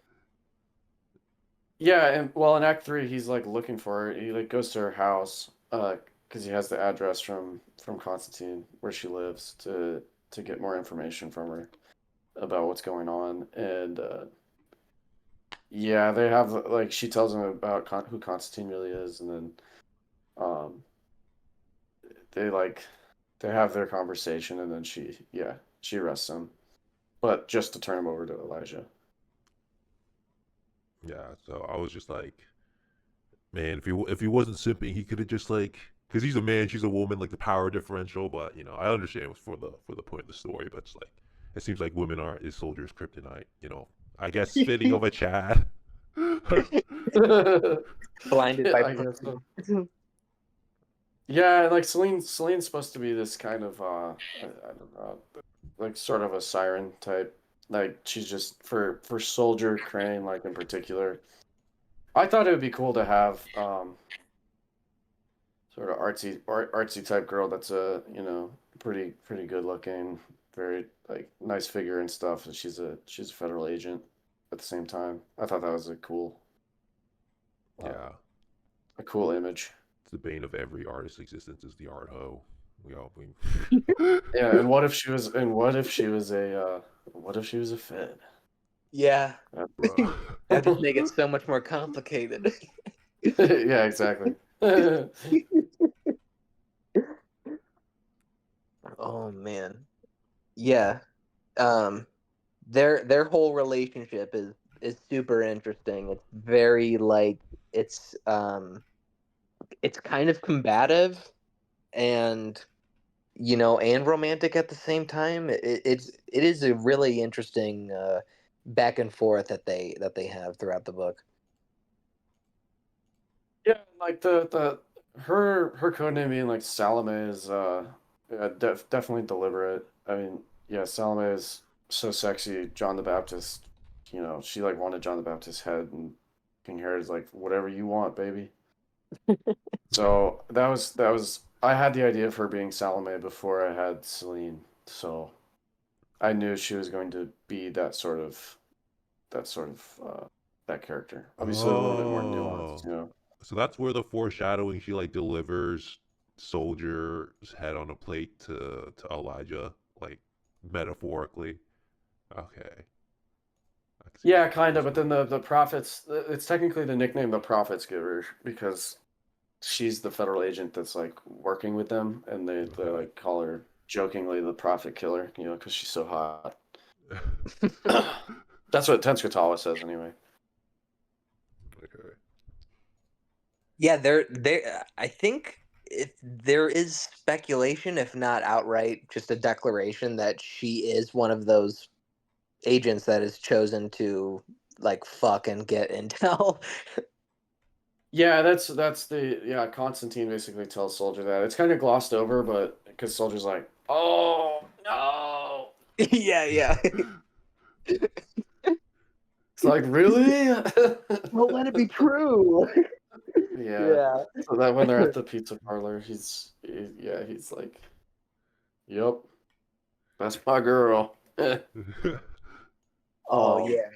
I loved all the meetup spots that were like chosen like Fed meeting points, but were just like, in decrepit malls and just like random hole in the wall places that you wouldn't, think anything of, but actually like are like where like the entire world is like congregating to elaborate these plans and shit. I think this was before the backrooms meme that I wrote. The first part where he's meeting his like representative. It's in the back rooms of an Office Depot. Oh yeah, I Oh, and love then that. and then the shopping mall. Yeah, yeah. It's like I don't know. I just love that in a very in like a fantasy sort of way. I always love the idea of like hidden rooms inside of places that you pop open a wall and there's this whole other sort of expansion thing. I definitely included something like that in one of my short stories because I don't know. I kind of get a little kick out of elements like that. Yeah, there's a lot of like dead places in America that could be used for any number of purposes. Mhm. Yeah, and like the place that the prophets hang out is this totally done up, trying too hard, like military themed bar, Right. clear, clearly put together by some kind of private equity firm. So I was trying to have them on the opposite end of like fake and uh what would be a good word? Despairing or like desolation and modernity, but in a different way, a slightly more opulent way. Hmm. Camouflage. Yeah. But I kind of ran out of notes. So Oh, Yeah, that's fine. We've been talking for a while. I didn't yeah. even realize. I'm kind of all out of questions. I feel like we kind of nailed all the main all the main questions, all the main points. I Yeah. was that were rattling my brain. Yeah. Yeah, no, that was definitely the deepest. I think even with anybody like that I know that have talked about the book. So that was really cool. Yeah. Because Thanks, guys. Thanks for I, having me. I think That's our Unreal. goal. Yeah. Like, they, you hadn't. Was the book released by the time you had done like a lot of the Unreal guys, or? Um, no, I mean, I think I was trying to get to know them a little bit like Yeah. in advance. Um, but really, I've gotten to know them like Rhyme, for example. And I don't know Rhyme that well, but um, him and I have kept up a light correspondence Yeah. since like in the intervening years. So, Yeah. and then Ogden Nesmer too. Who Ogden Nesmer deserves. You guys should like read Silkworm or something. That guy needs. I don't even know if he would talk on the phone or anything. His OPSEC is tight, but. I'll probably Yeah, try to get read him them. when he gets here. Silkworm's a really good book. It's under discussed. It's very, very interesting. Yeah, we've been talking with him and some other figures about possibly coming on, and we won't spoil the Yeah, topics, but we've definitely been in touch with some of those guys for sure. yeah, That's awesome. yeah. Yeah, speaking of them, I'm doing a definitely look to the end of this year. There's going to be a pretty interesting project that Rhyme and Ogden Esmer are at the head of for Unreal. It's different than Tales of the Unreal. They've got a lot Okay. of cool names. I don't know how much I should talk about it, but there's gonna be a lot of novellas. I'll put it that way. It's gonna be really cool. I'm super Awesome. excited about it. That's gonna be something I'll be writing while I'm doing more drafts of the second book and trying to get hold of publishers. Oh fuck yeah! Yeah, So excited. But no, thanks for coming on, John. It was it was cool reading book. Yeah, hopefully we got into deep dive, did all awesome stuff that needed to. So oh yeah, totally. Thank you so much for your questions and yeah yeah I appreciate some of the more incisive ones too. Like did you need what do you think about the editing in this part? And yeah, that stuff is really good. It's fun to think back on it in that way, you know. yeah, it's 2020, but the future's gonna be awesome. Buy his new book whenever it comes out on whatever. Yes. Buy So, Fedbook, buy the new one. Keep up with John's Twitter. Keep up with all of our Twitters. yeah, Yeah, I definitely did not say the title at any point in this interview. it's awesome. All We're right, gonna have to go back and really, really fuck. scrub for it. I'm gonna have to find out in the edit.